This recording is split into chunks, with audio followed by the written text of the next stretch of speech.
Bon matin à toutes! Depuis que Marie-Grégoire et moi avons relancé Première en Affaires en 2017, nous publions 3 numéros papier par année. Nous voilà ce matin avec vous pour le lancement d'un hors-série. Ce 12e numéro papier marque les 1 an du premier confinement. Dans le magazine ce mois-ci, on parle de commerce qui résiste aux vagues, des entrepreneurs qui gardent le cap, de modèles d'affaires et d'événementiel 3.0. En tant qu'entrepreneur, que professionnel ou que femme d'affaires, on se demande parfois comment se positionner pour l'avenir. Pour aller dans la bonne direction, les chiffres et l'alignement stratégique sont 2 données clés. Merci à l'Ordre des CPA du Québec de nous aider à mettre en valeur un savoir qui est à la base du développement économique des femmes. Merci aux hôtels Germain de recevoir nos invités qui peuvent se connecter dans le confort de leur chambre. Merci à l'équipe technique d'Arborescence de nous accompagner pour cette webdiffusion. La parole est à Marie après ce court message.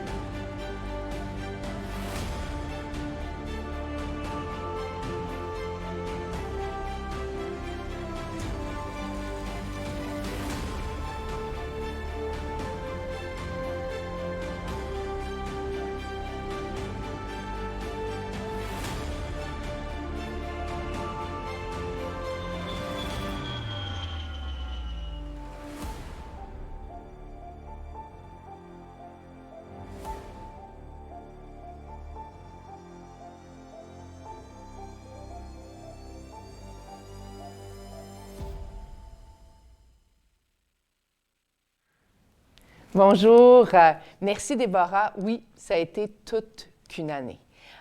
J'essaie de me replacer il y a 1 an où j'étais, qu'est-ce que je faisais. Je pense que j'étais encore sous le choc un peu sonné des nouvelles qu'on avait, qui nous parvenaient d'un peu partout à travers le monde, mais aussi de notre gouvernement qui nous disait qu'on devait dorénavant rester à la maison. Je me souviens de conversations avec Déborah sur qu'est-ce qu'on allait faire, comment on allait se relancer. Bien, cette question-là, elle nous habite depuis ce temps-là. Comment on s'adapte à l'anormal. Et j'aime beaucoup ce terme-là, l'anormal, donc L', évidemment, pas la normale, parce que la normale, finalement, c'est peut-être ça, être entrepreneur. C'est d'être capable de s'adapter, c'est d'être capable de voir venir, de sentir les tendances, d'aller capter ce que le consommateur veut avant les autres, ce que nos clients veulent avant les autres.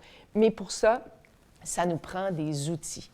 Et de façon de s'organiser, de comprendre, ces outils-là nous permettent justement de se relancer différemment. Et c'est donc pour ça qu'on a décidé de faire le lancement de façon un peu différente cette fois-ci, un peu sous la formule Masterclass, où on va être donc un petit groupe à partager, à être capable de comprendre les réalités de chacun, d'être accompagné par un spécialiste. Et Déborah y a fait référence, tout ça pour certaines dans le confort du Germain. Le confort du Germain qui nous permet parfois de décrocher parce que c'est aussi essentiel d'être capable de se retirer de notre quotidien pour être capable de réfléchir à l'avenir dans un contexte où, on le sait, on a passé beaucoup de temps dans nos maisons, où on voit tout ce qu'il y a à faire dans la maison plutôt que dans le travail. Alors, il faut trouver cet équilibre-là dans nos vies et être capable parfois de décrocher pour regarder en avant. Et ce lancement-ci, c'est beaucoup ça. Décrocher pour regarder en avant.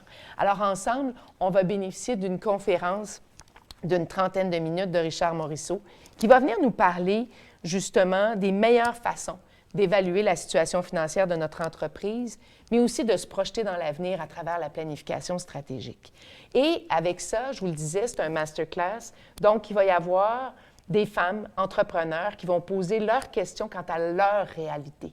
Et comme ça, bien, je pense que leurs réalités vont faire aussi écho à la réalité que plusieurs d'entre nous vivons comme entrepreneurs. Et par la suite, il y aura un échange sur la croissance dans l'économie post-COVID. Parce que oui, on le voit tranquillement, pas vite, pointer à l'horizon, cet environnement-là où la COVID va être avec nous, mais avec un vaccin qui va nous permettre peut-être de vivre cet anormal, peut-être de façon un peu plus contrôlée. Alors, ce sera Anouk Bissonnette, qui est vice-présidente chez Innocente, qui va échanger avec Sonia Gagnon, qui est présidente de l'agence SGM, qui est l'une des seules agences nichées en branding et en marketing. Et ils vont discuter ensemble des lieux au Québec. Comment, parce qu'on l'a vu, par exemple, tout le défi de nos centres-villes, comment on fait pour rebrander les lieux? Comment on fait pour relancer les lieux dans une perspective différente? Alors, vraiment, ensemble, on va tenter de faire ce qu'on fait si bien, finalement, s'adapter à l'imprévu, comprendre l'imprévu, venir voir, voir venir plutôt cet imprévu-là et être capable de mettre ça dans notre stratégie d'entreprise, dans cette capacité qu'on a d'être éminemment adaptable. Alors, sans plus tarder, je vais donner la parole à Richard Morisseau. Richard Morisseau qui détient un fellow de l'Ordre des CPA et qui est associé chez Blue Mind. Qu'est-ce que c'est Blue Mind? C'est une entreprise qui accompagne des dirigeants dans le positionnement stratégique de leur organisation. Il est d'ailleurs le seul francophone expert en stratégie d'Océan Bleu. Qu'est-ce que c'est?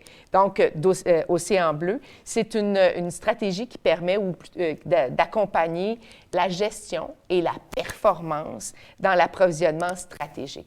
Moi, j'aime bien ça parce que Richard nous dit qu'il est un peu le GPS de nos entreprises, pour nos entreprises. Donc, on le sait quand on prend notre GPS pour tenter de trouver la direction. Alors, c'est un peu ce qui va nous donner des clés pour la direction de notre organisation. Alors, Richard, merci d'être là et à vous la parole.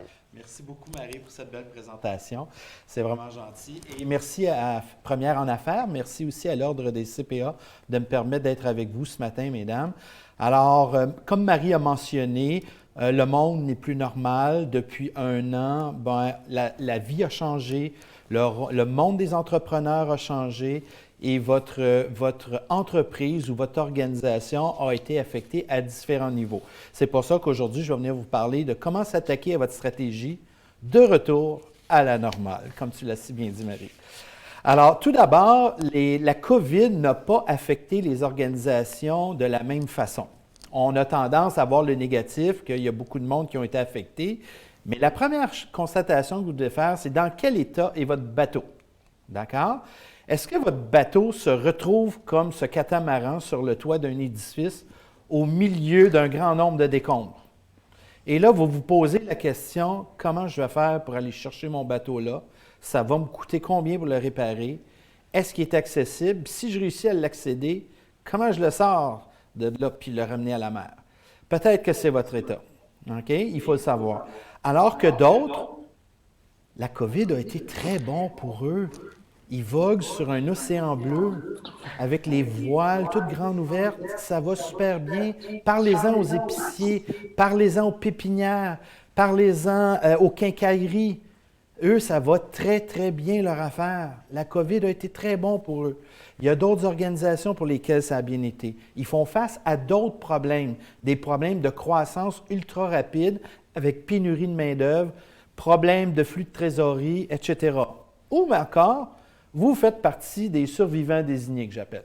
C'est-à-dire, votre bateau, là, vous ne savez pas trop comment il est, il y a des hauts et des bas. Une journée, ça va bien, une journée, ça va mal. Vous n'êtes pas dans le même état que le bateau, vous n'êtes pas dans le même état que le voilier, mais il y a des hauts et des bas. Donc, l'important, c'est de vous positionner par rapport à ça. Une fois qu'on a fait ça, il faut s'attaquer à sa stratégie. Et la première étape consiste à faire une évaluation de la situation financière de votre organisation et ensuite de revoir sa stratégie d'affaires. Donc, on va voir ça en 2 étapes. Si on débute avec le bilan financier de votre organisation, si je vous pose la question, êtes-vous en bonne santé financière? Pouvez-vous tenir le coup encore longtemps? Bien, on espère. Mais effectivement, c'est important de vérifier, c'est important de regarder avec le soutien, parce qu'on sait qu'il y a eu des soutiens gouvernementaux. Est-ce qu'on est capable aussi de garder le cap sans ces soutiens-là? Effectivement, c'est ça. L'évaluation de la situation financière, en fait, moi, je considère ça, c'est comme un bilan médical pour un humain. Hein? On a tendance, où il est fortement suggéré, à partir d'un certain âge, d'avoir notre rendez-vous annuel chez le médecin. Bien, c'est la même chose pour une organisation. Est-ce que vous faites votre bilan médical de votre situation financière annuelle? OK? Très, très important. Qu'est-ce qu'on regarde dans ça? Bien, on regarde votre bilan de santé, on regarde l'état de vos liquidités, de vos trésoreries, combien vous avez de cash de disponible. On va faire une analyse de vos différents ratios de liquidité.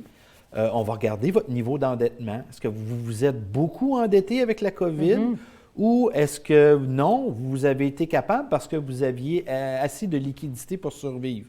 Donc, on va regarder ça. Est-ce que vous avez bénéficié de toutes les subventions qui ont été données? Hein, on le sait, M. Trudeau s'est transformé en Père Noël depuis 1 an. Donc, c'est le Père Noël 12 mois par année depuis 1 an avec M. Trudeau. Vos comptes à recevoir, vos mauvaises créances, est-ce que vous avez regardé ça? Moi, j'ai un client, là, 1,2 million de chiffre d'affaires. Donc, c'est une petite entreprise. Mais il avait un compte à recevoir de 100 000 $. Et il vient d'apprendre que son client fait faillite. Bien, 100 000 $ sur une entreprise de 1,2 million, ça fait mal au flux de trésorerie, ça là.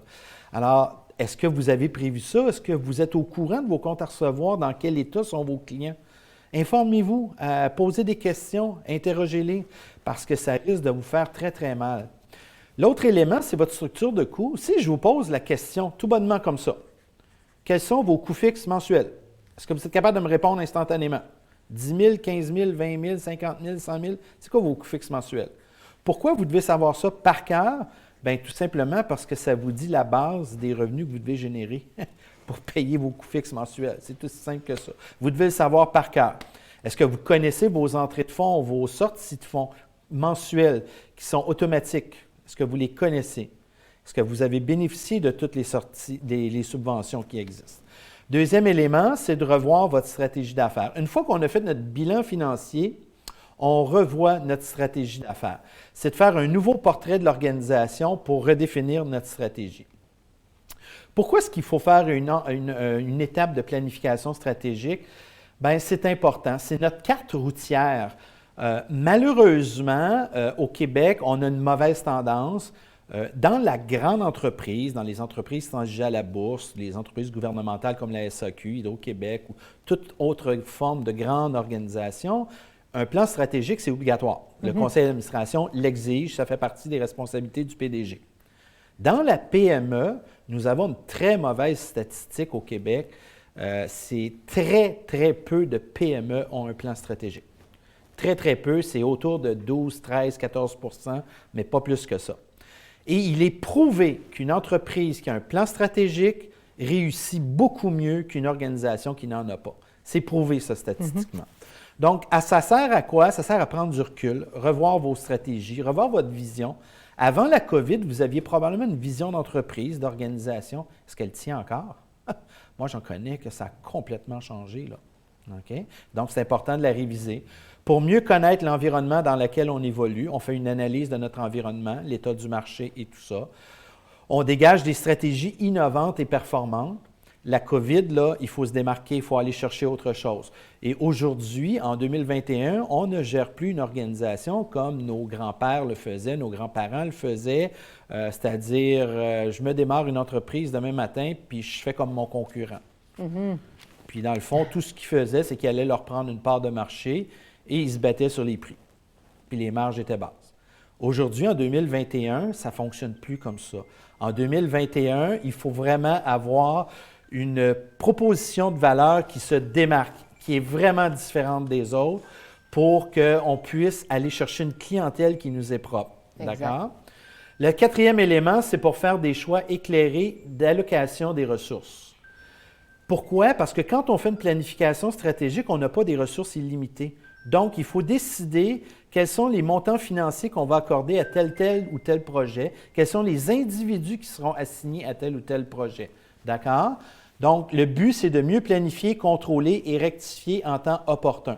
C'est ça qui est le but. Quand on fait une planification stratégique, bien, on s'arrange là pour suivre la performance, on corrige en cours de route et on s'ajuste parce qu'il n'y a personne qui est parfait, donc ça prend des corrections.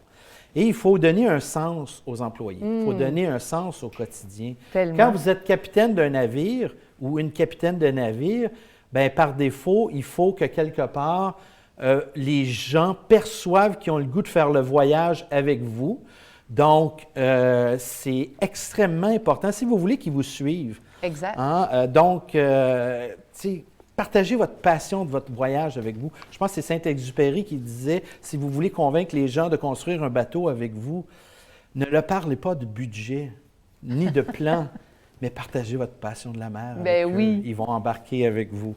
Donc, et ici, on a une statistique là, qu'il y a 70 des entreprises qui réussissent mieux avaient d'abord un bon plan stratégique. Donc, c'est une belle statistique, là. Et qui ont fait participer dans ce processus-là? Bien, par défaut, dans la PME, les propriétaires dirigeants, oui. Si vous avez un conseil d'administration ou un comité aviseur, qui est très, très à la mode, d'avoir un comité aviseur dans la PME, bien, certains membres de ce comité-là peuvent participer. Vous pouvez avoir certains employés clés. Vous savez, dans une entreprise, là, il y a toujours des gens qui ont un niveau d'engagement beaucoup plus élevé que les autres, des influenceurs à l'interne et tout ça. Vous pouvez faire participer ces gens-là parce qu'ils ont une connaissance excellente du terrain, du milieu d'affaires. Et vous pourriez, et moi je le recommande fortement, d'avoir une ou deux personnes de l'externe. Très simplement parce que vous autres, vous êtes dans la forêt. Oui. Eux, ils arrivent de l'extérieur et ils n'ont pas du tout la même vision et vous allez être surpris de constater ce qu'ils vont vous sortir. Et souvent, ça a une très grande valeur ajoutée. Okay? Donc, je vous recommande fortement d'avoir une ou deux personnes de l'extérieur. En quoi ça consiste, faire un processus de plan stratégique? Bien, c'est à peu près 5 grandes étapes. Il y a plusieurs sous-étapes. Mais la première étape, c'est qui sommes-nous comme organisation? C'est notre ADN, c'est la volonté des dirigeants, des propriétaires. C'est vraiment là, qu'est-ce qu'on est, qu'est-ce qu'on représente. Le deuxième, c'est l'état de la situation, donc avec une introspection, une analyse de l'organisation, avec nos forces, faiblesses, menaces, opportunités. On fait une analyse de marché aussi.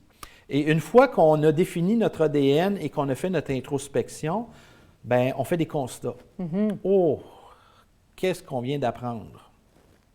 Donc, on définit nos enjeux, nos défis, et à partir de là, on ne peut pas toutes les régler, c'est impossible. C'est possible, Richard, qu'à ce moment-là, on décide que notre ADN doit évoluer un peu? Bien sûr, il est fort possible qu'on doive modifier légèrement notre vision ou encore notre proposition de valeur. Effectivement. C'est clair, net et précis à partir des constats qu'on va faire. Donc, l'important, c'est que vous ne pourrez pas tout corriger, mais donnez-vous des priorités. Et la mot-clé, c'est focus. Comme je dis souvent dans mes présentations, une entrepreneur ou un entrepreneur, ça a la mauvaise habitude de dévier tout le temps. Donc, il faut se recentrer et c'est de là la nécessité d'avoir un bon GPS d'entreprise. Oui, tout à fait, parce qu'on peut effectivement s'éparpiller. Exactement. Parce qu'on a beaucoup de bonnes idées. Ah, les idées, ça manque pas. Une entrepreneur, c'est dans l'ADN. C'est ça, c'est dans l'ADN. De l'entrepreneur. Oui. Alors, oui, il faut être focus. Et donc, on définit nos priorités puis on se fait un plan de match. Et qu'est-ce qui nous différencie? Comme je le mentionnais un peu plus tôt, il faut qu'aujourd'hui, en 2021, on soit capable de nous différencier sur le marché. Pourquoi les clients viennent vers vous? Que ce soit un produit ou un service que vous vendez, il faut être capable d'être différent. Okay? Et ne me dites pas que c'est le service à la clientèle, c'est pas vrai. 95 % des gens à qui je demande cette question-là me disent « c'est mon service à la clientèle, moi ». Bien, c'est pas vrai. Les études le prouvent, c'est pas vrai que c'est le service à la clientèle. Il y a toutes sortes d'autres raisons pour ça. À part Disney, là, il n'y a pas grand monde qui a un service à la clientèle qui est au-delà des espérances. Là. OK? Donc, si vous regardez le Disney Way ou si vous lisez le livre de Disney Way, bien, vous allez voir que le service à la clientèle, ça fait partie de leur ADN. Je dirais peut-être les hôtels Germain. Ah, qui peut-être. se sont distingués avec cette approche-là. Effectivement, Mme Germain et M. Germain, effectivement. On souvent dit que c'était une des choses dans leur ADN qui les distinguait. J'adore cet exemple, c'est parfait. Je vais pouvoir les citer dans les prochaines rencontres, c'est merveilleux. Et de quoi on est imputable? Parce que c'est bien beau faire tout ce plan-là, mais une fois que c'est fait, là, il faut rendre les gens imputables. Oui. Donc, on leur donne des objectifs, on leur donne des indicateurs à suivre et il faut les rendre imputables dans ce projet-là. Bien, je trouve ça important parce que quand on est entrepreneur, on prend beaucoup de choses sur nos épaules. Et là, ce que vous nous dites, c'est que ce qui est important, c'est de partager les responsabilités et de dire, bien, tu es responsable de ta rose. On va parler de Saint-Exupéry encore. Tu es responsable de ta rose. Alors, chacun doit avoir ses responsabilités pour atteindre l'objectif qu'on s'est fixé en commun. Et je trouve ça intéressant parce que l'entrepreneur a souvent tendance à dire, ah, bien, si personne ne le fait, je vais le faire moi. Et c'est ce qui fait qu'on n'a pas le temps souvent de faire de planification stratégique parce qu'on fait tout le reste. Effectivement, effectivement. Et dans ce processus-là, d'après COVID, là, tout ce qu'on fait, il y a tellement de choses à penser actuellement, là. Il y a tellement d'éléments qui ont changé. Le conseil, moi, que j'aurais à vous donner, c'est ne pensez pas tout faire seul. Vous allez vous épuiser, vous allez tomber. Et plus que jamais actuellement, vos collaborateurs, vos employés, vos clients, vos fournisseurs, votre banquier, plus que jamais, ils ont besoin de voir une capitaine de navire qui est en contrôle. Vraiment. Si vous tombez au combat, ça n'aidera pas l'organisation. Donc, entourez-vous. On dit qu'un bon leader, une bonne leader, c'est quelqu'un qui s'entoure de gens compétents, qualifiés, voire même meilleurs que soi-même. Oui, tout à fait. Alors, entourez-vous, allez vous chercher des gens pour vous compléter, puis ne pensez pas tout faire seul. Vous avez en détail, dans la volonté, l'ADN, on revoit sa mission, sa vision, nos valeurs corporatives, notre responsabilité sociétale, avec notre proposition de valeur. On fait une analyse, comme je mentionnais tantôt, des forces, faiblesses, menaces et opportunités. On va regarder nos sources de revenus et notre clientèle. Est-ce que notre achalandage a changé? La COVID a provoqué des changements dans l'achalandage. Pourquoi? Tout simplement parce que les besoins des clients ont changé. Est-ce que ces nouveaux besoins-là seront permanents? On ne le sait pas encore parce qu'on n'est pas rendu dans l'après-COVID encore. Okay? Donc, est-ce que vos sources de revenus, un exemple très concret, moi j'ai un restaurant d'à peu près 87 places à Montréal, qui est mon client, il n'avait qu'une seule source de revenus avant la COVID. C'était les repas en salle à manger. Exact. Aujourd'hui, ils ont 4 sources de revenus. Bon, la salle à manger n'est toujours pas ouverte, mais elle va réouvrir. Éventuellement. Ils ont les commandes à emporter, ils ont les livraisons et ils ont les ventes en épicerie. 4 sources de revenus, je peux vous garantir, c'est ce qui lui a permis de survivre. Tout à fait. Les 3 autres sources, il n'avait pas ça avant. C'est ce qui lui a permis non seulement de survivre, mais de conserver sa main-d'œuvre. Parce qu'il a pu garder 3 chefs cuisiniers qui tenaient à garder. Il a gardé 2 ou 3 autres employés clés et il fait vivre ce monde-là et l'organisation va bien. Il n'y avait pas ça avant la COVID.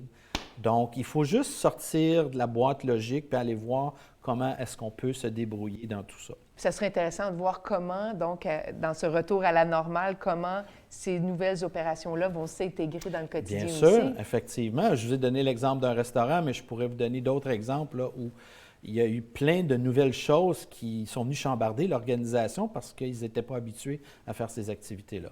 L'élément important que je vous dirais, c'est les ressources humaines. On le sait, avant la COVID, on avait une pénurie de main-d'œuvre. Ça n'a pas aidé la COVID. Il y a beaucoup de gens qui ont décidé de ne pas retourner au travail, surtout dans une certaine tranche, là, je vous dirais entre le 15 de l'heure jusqu'à 25 de l'heure. Là, il y a beaucoup de gens qui ont changé d'organisation. Et moi, j'ai un client là, qui a perdu 37 de sa main-d'œuvre. 37, c'est énorme. C'est un gros défi. Je ne sais pas comment il va se sortir de ça, mais il n'est pas capable. Il fonctionne actuellement à 40 de capacité.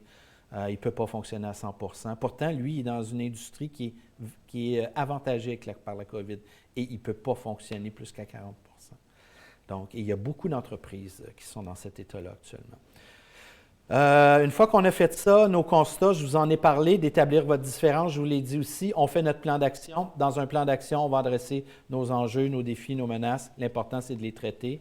On se fait une évaluation et on suit ça avec un beau tableau de bord, avec des indicateurs qu'on suit mensuellement, trimestriellement, ça dépend de votre organisation, ça dépend de l'ampleur de votre organisation. Certains indicateurs seront à la semaine, alors que d'autres seront trimestriels, mensuels, peu importe. L'important, c'est qu'il y ait un suivi. Mais ce n'est pas toujours facile de se fixer les bons indicateurs. Oh mon Dieu, faire un tableau de bord, choisir les bons indicateurs, là. On l'a vu, ne serait-ce que pour suivre la COVID, hein? On a vu les ministres de la Santé essayer de se faire des tableaux de bord et qui se faisaient demander toujours d'avoir plus de données. En fait, ça prend des indicateurs qui ont une signification et ce que j'appelle, ils sont alignés avec le plan stratégique. C'est ça. Il y a beaucoup d'organisations qui ont des tableaux de bord, mais les indicateurs ne sont pas pantoute alignés avec le plan stratégique. On mesure des choses qui n'ont pas à être mesurées.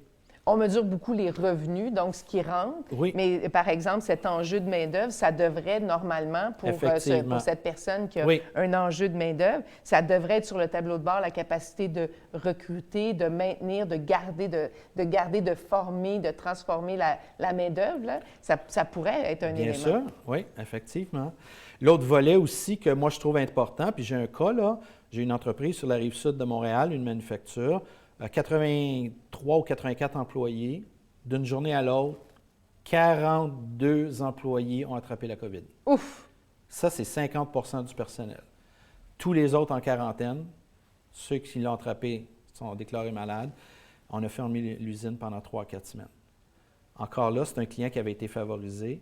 Il s'est retrouvé un mois plus tard, il a perdu 37 de sa clientèle. Oui, parce que les gens avaient besoin maintenant. Là. Alors, avez-vous un plan de match s'il arrive un événement comme ça? Ouais. Un plan de contingence, oui, hein, exactement. C'est ça? Un plan d'atténuation des risques. Exactement. C'est ça. Donc, c'est un peu les éléments. En conclusion, je dois vous donner 5 astuces à retenir par rapport à votre stratégie d'affaires. Évaluez votre situation financière, c'est le premier. Oui.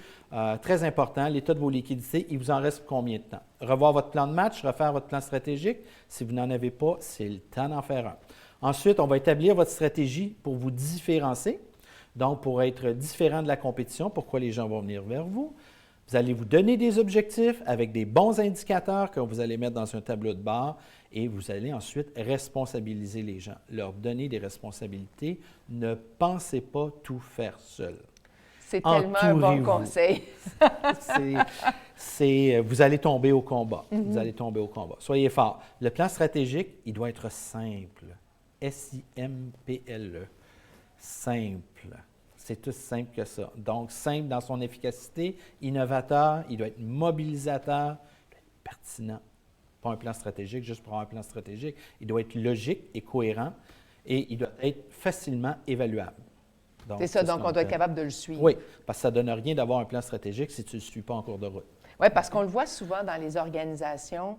On se fait un plan stratégique, puis à un moment donné, vous l'avez dit, on s'écarte, on s'éloigne. Oui. Puis là, on oublie de revenir à notre ADN. Pourquoi on est là? Pourquoi on fait ça? Il faut se poser cette question-là régulièrement.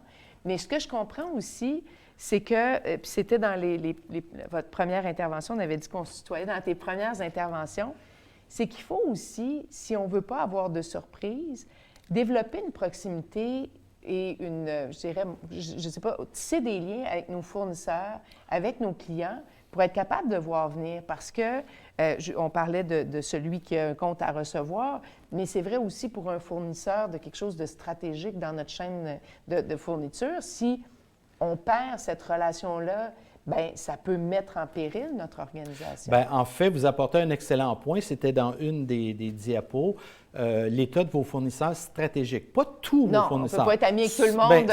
On n'a pas le même niveau d'amitié avec tout le monde. C'est ça. Donc, les fournisseurs que vous considérez stratégiques pour votre organisation, allez les voir dans quel état ils sont.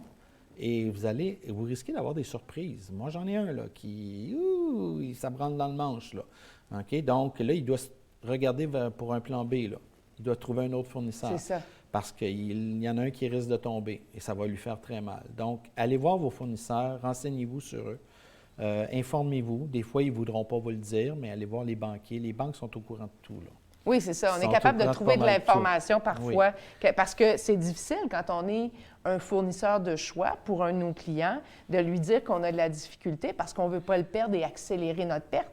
Donc, il faut trouver, j'imagine, la même capacité de communication qu'on a avec nos proches, être capable de développer une relation suffisamment de confiance pour dire « Je connais certaines difficultés en ce moment, mais je vais être capable de passer à travers si tu es avec moi comme client, si tu restes proche, et vice-versa. Donc, je sais que tu as besoin de moi, puis je vais être là pour te fournir, mais donc, je vais être avec toi, puis je n'irai pas ailleurs, puis je vais continuer d'avoir confiance. » En fait, ce qu'on fait avec des fournisseurs stratégiques, on utilise ce qu'on appelle la matrice des risques en approvisionnement. Donc, on va classifier nos fournisseurs et ceux qu'on dit stratégiques, on va beaucoup plus développer une relation d'affaires plus profonde, plus intime. C'est ça. Pourquoi? Parce même à la limite, on va développer des partenariats. Oui, c'est ça. Des partenariats stratégiques avec nos fournisseurs. Exactement. Je peux t'aider finalement C'est éventuellement. ça. Je vais être bon pour toi, mais toi aussi, tu vas être bon pour moi. Donc, on le regarde des deux côtés. L'autre élément qui était dans la présentation, qu'on n'a pas creusé davantage, c'est celle de la mission sociale de l'organisation. Et vous avez parlé de donner un sens. Et dans le défi qu'on a de retenir la main-d'œuvre, de motiver notre main-d'œuvre, je trouve que c'est un élément qui est très important. Bien, écoutez, si vous me permettez, je vais vous donner un exemple très concret qui est relié à ça. Moi, j'accompagne plusieurs jeunes entrepreneurs d'une école d'entrepreneurship au Québec. Okay? Oui. Et j'agis un peu comme dragon accompagnateur, et non pas un dragon financier comme à l'émission, mais un dragon accompagnateur et tout ça. Et il se produit un phénomène assez unique actuellement avec la nouvelle génération qui reprend les business de leurs parents. Oui, Okay? tout le transfert d'entreprise. C'est ça. Et je l'ai vécu aux États-Unis aussi. J'ai la chance, bon, je suis chanceux. Moi, je travaille aux États-Unis, au Canada anglais, Québec, et je travaille en Europe. Donc, ça s'inspire de toutes sortes de tendances. Oui, je l'ai vu ailleurs C'est ça. aussi. La nouvelle génération qui reprend les business n'ont pas uniquement un but mercantile. Exact. Ils veulent contribuer à la société. Ça, c'est nouveau et ça produit un clash avec les parents. Tellement. Parce que le père ou la mère dit, ben moi, je veux un 15 de rendement, puis la jeune qui reprend la relève, non, moi, 8, 9, c'est assez, parce que l'écart, on va contribuer au développement de la société. Et ça, c'est nouveau. Et c'est merveilleux. Moi, je suis emballé de voir les jeunes faire ça. Donc, c'est parfait, parce que les jeunes de ma génération, on n'a pas cette pensée-là. Bien, c'est intéressant parce que vous parlez de ce choc des générations. C'est souvent ce qu'on a aussi dans des organisations, différentes générations qui cohabitent. Donc, il faut être sensible si on veut être capable de maintenir la main-d'œuvre quand on fait cette démarche de planification stratégique, d'être capable d'intégrer toutes les générations. Parce que souvent, on va prendre les plus âgés, ils ont plus d'expérience, mais il faut aussi aller chercher les nouveaux qui viennent de se joindre à l'organisation pour peut-être lui donner un nouveau souffle, une nouvelle direction? Bien, en fait, oui, et je vais plus loin que la simple direction de l'organisation sur les conseils d'administration. Le passé nous enseigne que c'était souvent les cheveux gris qui étaient sur les conseils d'administration. Oui, on peut rajouter des gars aux cheveux gris qui avaient tous étudié à peu près à la même place, mais ça... C'est ça, et qui connaissaient un tel et tout oui, ça. Exact. Il y a beaucoup d'amis. Alors qu'aujourd'hui, sur les conseils d'administration, les comités avisants, on va intégrer des jeunes. Pourquoi? Pour avoir la nouvelle pensée générationnelle. C'est ça. Et ça vient complètement changer l'optique des cheveux gris. Bien, c'est ça. Donc, ça prend cette diversité. On parle de Oui. diversité d'âge, de diversité de provenance, de diversité de formation pour être capable de bien s'entourer finalement puis d'avoir une réflexion qui va au-delà des idées reçues. Vous l'avez dit, il faut des fois aller s'adjoindre des gens de l'extérieur parce qu'on a le nez collé sur Oui. l'arbre. Donc, ça nous aide à voir Et la jeunesse apporte le dynamisme aussi. Tout à fait. Et Donc, les nouvelles tendances. Et hein? les nouvelles tendances. Ils sont techno. Les plus vieux, j'ai de la misère avec la techno. C'est pas tout le monde qui a son compte Instagram, mettons, ou qui connaît les nouvelles tendances sur TikTok. Exactement. Voilà, mais ça peut nous aider de savoir ça si on est dans une entreprise Oui. où on a besoin d'aller chercher une clientèle qui peut être intéressée Effectivement. par ces technologies-là. On a dit qu'on faisait ce qu'on appelle un masterclass. Alors, un masterclass, qu'est-ce que c'est? C'est aussi d'aller à la rencontre de gens qui vont venir nous partager leur réalité. Et Richard va pouvoir répondre à différentes questions. Il y en a une qui nous vient de Michel Demel, qui est de la boutique Roseville. Michel est sur le plancher, est à sa boutique actuellement, donc elle ne peut pas se joindre avec nous par Zoom. En fait, elle nous écoute, mais on ne sait pas. On espère qu'il y a des clients avec vous, puis que c'est pour ça que vous n'êtes pas là. Bonjour, Michel. Donc, en direct avec nous. Mais donc, sa question est très, très pertinente. Puis vous allez voir, elle fait référence, je pense, à la réalité de plusieurs commerces actuellement. Elle nous dit elle demande en fait quelle approche elle doit adopter pour joindre les clients qui ont déserté les centres-villes. Donc, elle dit les tours à bureaux se sont vidés pour laisser la place au télétravail. Il y a moins de gens qui sont sur les artères commerciales et les boutiques qui ont pignon sur rue en semaine se retrouvent finalement avec beaucoup moins d'achalandage. Qu'est-ce qu'on peut faire?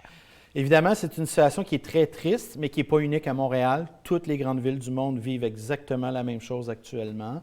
Moi, ma réponse à ça, je n'ai pas une réponse spécifiquement adaptée à l'organisation de Michel, mais je vous dirais, si vous faites votre plan stratégique, dans les étapes, une des étapes, c'est l'analyse du marché et comment on va aller intégrer une nouvelle clientèle et tout ça. Faites cette étape-là, allez faire votre plan stratégique et vous allez, par défaut, il y a quelque chose qui va émerger de ce travail-là. Et c'est probablement là qui est votre réponse pour retrouver une nouvelle clientèle, probablement, ou encore une nouvelle façon de faire pour votre organisation. Bien, c'est ça, parce que j'imagine que Michel pourra réfléchir à comment aller joindre sa clientèle qui était fidèle probablement auparavant. Bien, la question, c'est est-ce qu'elle a, par exemple, un CRM qui lui a permis déjà d'entretenir des liens? Est-ce qu'il y a des choses qu'elle pourrait faire pour retrouver ces personnes-là? C'est toutes des questions qu'elle pourra se poser dans son contexte de planification stratégique. Et essayer d'utiliser un outil qui s'appelle le cercle des 4 clients de la stratégie Océan Bleu. Ça va beaucoup vous aider pour faire répondre à cette question. Là, vous ne pouvez pas juste nous laisser ça de même. Là. C'est quoi ça, cette stratégie des 4 clients? Là? Je suis comme curieuse. En fait, ce qu'on fait, c'est qu'en stratégie Océan Bleu, on va identifier notre clientèle actuelle. Souvent, elle est nichée pour certains et tout ça. Et à partir de là, notre premier cercle, lui, c'est ce qu'on appelle les hésitants. Donc, ce sont des clients qui sont prêts à quitter le navire parce qu'ils ont toutes sortes de raisons. Ils ont une mauvaise expérience ou encore la COVID les a amenés ailleurs et tout ça. Donc, on les appelle les hésitants. Ils quittent, là, ils s'en vont. Okay? Il manque juste un petit déclencheur. Donc, il faut en prendre soin de ces clients-là. Il faut aller connaître les raisons. Là, vous, Mme Michel, vous les connaissez, les raisons, c'est la COVID. Le deuxième cercle, c'est les refus. Eux, il n'y a rien à faire avec eux autres, ils ne veulent rien savoir de vous, ils ne veulent pas faire affaire avec vous, puis ils vont trouver toutes les raisons du monde pour ne pas faire affaire avec vous. Fait que je comprends que ceux-là, on ne s'en occupe pas Bien, vraiment. c'est-à-dire, on met moins d'énergie, mais il y a un mais. Okay. Allez savoir pourquoi ils ne veulent pas faire affaire avec vous. Ah oui, c'est important, oui. Ça va vous aider d'aller découvrir des choses qui vont vous surprendre. Le plus grand cercle, celui qui englobe beaucoup de monde, c'est le cercle des inconnus. Ce sont des gens qui ne vous connaissent pas. Ils ne savent pas que vous existez. Ils ne savent pas qu'ils ont besoin de votre produit ou de votre service. Allez les voir. Vous allez tomber en bas de votre chaise. Moi, j'ai fait cet exercice-là dans des gares en Europe. OK. Donc, élargir le cercle, on comprend. Oui, exactement. Parce que le principe de base, sauf pour Hydro-Québec, qui est un besoin essentiel de consommation, toute forme d'organisation a plus de non-clients que de clients. Tout à fait. Peu importe la forme. Vous ne nous avez pas parlé le premier cercle, j'imagine, c'est le cercle des fidèles. C'est le cercle des actuels, c'est ça. Parfait. Exactement. Oui, parce que je me disais, il y en a toujours bien qui sont fidèles là, dans la gang. Là. Oui, c'est ça, les actuels. Ça, c'est ceux qu'on aime, mais il faut en prendre soin de ceux-là. Parce que perdre ceux-là, c'est souvent très dommageable pour l'entreprise. Ça va être catastrophique dans la situation actuelle. C'est ça. Alors, il faut prendre soin de notre cercle de base, puis après ça, s'assurer qu'on maintient ceux qui sont sur le bord de partir, puis après ça, élargir le cercle. Oui, exactement. D'accord. C'est super. Alors là, on va aller du côté de Zoom pour aller justement chercher une question supplémentaire. C'est Maude Gaudreau. Maude Gaudreau qui est à la tête de État de choc. J'aime beaucoup le nom. État de choc, c'est vraiment approprié, c'est concept. Oui, mais c'est du chocolat. C'est vraiment exceptionnel. Alors, Maude, je ne sais pas, non, Maude, vous n'êtes pas avec nous encore. Alors, il y avait d'autres questions qu'on pouvait se poser sur la clientèle. Maude va nous revenir parce qu'elle a lancé justement cette chocolaterie-là qui est haut de gamme, sans trop savoir à quoi s'attendre. Puis, elle nous disait, elle est à Montréal, justement, au bord du marché Jean Talon, et elle a été surprise de l'engouement. Parce que vous avez parlé donc de ces entreprises qui sont certains avec le catamaran, mais d'autres qui ont le vent dans les voiles. Oui. Ces entreprises-là doivent faire face à la croissance au moment où tout le monde n'a pas nécessairement accès à de la croissance. Ça ne doit pas être toujours facile parce qu'il y a des gens qui sont au ralenti, puis toi, tu es à pleine vitesse. Effectivement. Est-ce que c'est Maude? Oui, alors Maude est là. Bonjour, Maude. Bonjour Maude, merci beaucoup d'être là. Merci. Alors, on ne vous entend pas tout à fait. Est-ce que, pourtant, moi, j'ai supposément mon petit son. Attendez, c'est pas grave. On est à l'étape où... Attendez un petit peu. J'entends pourtant Grécher. Ce ne sera pas très long. Est-ce que les autres l'entendent? Nous, on ne vous entend pas. Maude, parlez-nous un petit peu. Moi, je t'entends. Ah oui, ça s'en vient. Ça s'en vient. C'est moi qui ai de la misère, fait que c'est pas trop un problème. L'important, c'est que Richard vous entende. Puis pendant ce temps-là, moi, je vais pouvoir aller arranger mon son. Mais donc, on parlait de vous avant que vous soyez là, et on disait justement que État de choc avait connu quand même de la croissance, de l'engouement avec la boutique en ligne. Vous êtes à Montréal, sur Saint-Laurent. Et en période de COVID, donc, vous nous avez dit que c'était quand même très occupé. Alors, allez-y pour votre question. Oui, en fait, c'est ça, c'est que ça a explosé vraiment les ventes en ligne aux fêtes. Après ça, on s'était dit que ça allait se calmer pour la Saint-Valentin, même à Pâques. Là, on réalise que ça continue même si la boutique est ouverte. Et c'est donc, est-ce qu'on embauche cet été pour la prochaine saison en se disant que ça va continuer avec un profil un peu plus de personnel axé sur l'expédition, ou si vous pensez que ça va revenir quand même un peu comme avant? Parce qu'on voit des clients qui habitent pas loin, qui maintenant achètent en ligne et se font livrer versus ceux qui étaient en boutique avant. Fait que c'est un peu dur de se dire vers quel profil on cherche, plus général, plus logistique ou plus service à la clientèle. C'est une bonne question. C'est comment la normale va revenir? Est-ce que les gens vont maintenir leur expérience en ligne parce qu'ils sont habitués de faire ça au bout du clic, ou ils vont retourner avoir l'expérience en boutique qui doit être quand même assez exceptionnelle, là, de rentrer puis de voir tous les chocolats, les odeurs, puis tout ça. Il me semble que ça manque un peu en ligne, mais les gens aiment aussi la simplicité. Oui, c'est une excellente question, c'est une très bonne question. Premièrement, Maude, moi, j'aime beaucoup le nom de votre organisation. État de choc, ça vient me chercher. Deuxièmement, moi, je vous dirais, moi, j'ai un client qui est un grand fabricant de friandises. OK? Je vais taire le nom. Il est très connu. Les ventes depuis la COVID ont augmenté de 48 on comprend. On a besoin de se compenser un peu. Il se consomme beaucoup plus de friandises depuis le début de la COVID. OK? Donc, moi, j'ajouterais le chocolat dans ça. OK? J'ai tendance à penser que le chocolat fait partie il doit y avoir une augmentation des ventes de chocolat. Maintenant, vous avez une entreprise où il y a des périodes de pointe. Sur 12 mois, là, vous avez des périodes de pointe. La Saint-Valentin, Pâques, Noël, vous en avez peut-être une ou deux autres. Donc, il y a des périodes là, où vos ventes vont être là, alors qu'il y a d'autres périodes où ça va être beaucoup plus bas. Il ne faut pas que vous ayez des employés à temps plein. Il faut que vous soyez capable d'avoir un cœur, un noyau central fort ça dépend du volume de votre organisation, d'un certain nombre d'employés, mais que vous ayez aussi une banque de candidats qui viennent vous aider, qui connaissent bien votre organisation. Vous les avez formés, mais qui viennent vous aider dans les périodes de pointe, là. Okay? Il ne faut pas que vous augmentiez votre payroll, si vous me permettez l'expression, comme ça, là, du jour au lendemain, parce que c'est pas vrai, votre business n'est pas stable, elle est up and down selon les événements. Non, est-ce que vous vouliez ajouter, Maude? Non, ça répond à ma question, là. Donc, dans le fond, ce qu'on vous dit, c'est donnez-vous de la flexibilité avec votre équipe, mais tout en générant une certaine fidélité de la part de cette équipe-là.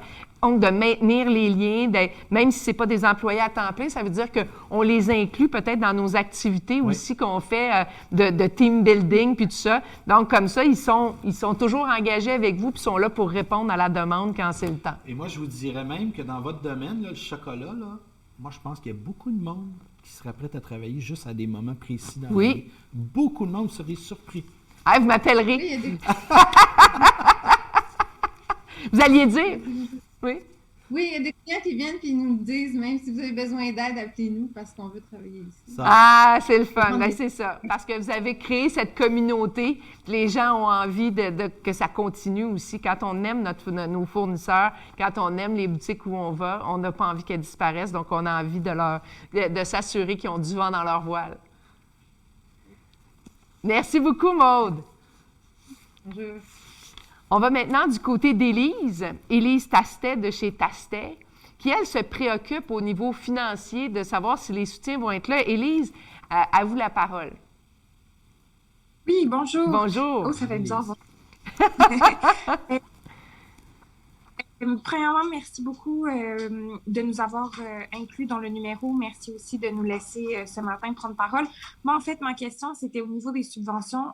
Avant le COVID, on était une jeune entreprise, donc ça fait seulement depuis 2018 qu'on est incorporé. Moi, je suis la fondatrice, donc j'étais une jeune femme seule à la tête d'une entreprise. Ça a été très compliqué pour nous d'avoir du financement. Et en fait, le COVID a amené que les clients ont retardé des contrats. Ça a été super compliqué, mais pour la première fois de l'histoire de notre entreprise, ils ont ouvert tellement de programmes de subventions que pour la première fois, on avait accès à beaucoup de bourses, beaucoup de prêts. Et en fait, c'est vraiment ce qui nous a sauvés. Ça nous a même permis de prendre tellement d'expansion qu'on a pu doubler les revenus et tripler l'expansion où on allait. Donc, ma question pour vous, c'était, est-ce que vous pensez que même après le COVID, ces subventions et ces prêts vont toujours être accessibles aux femmes entrepreneurs ou bien on va revenir encore à des subventions qui sont compliquées à avoir, qui sont dures, qui sont longues? Voilà.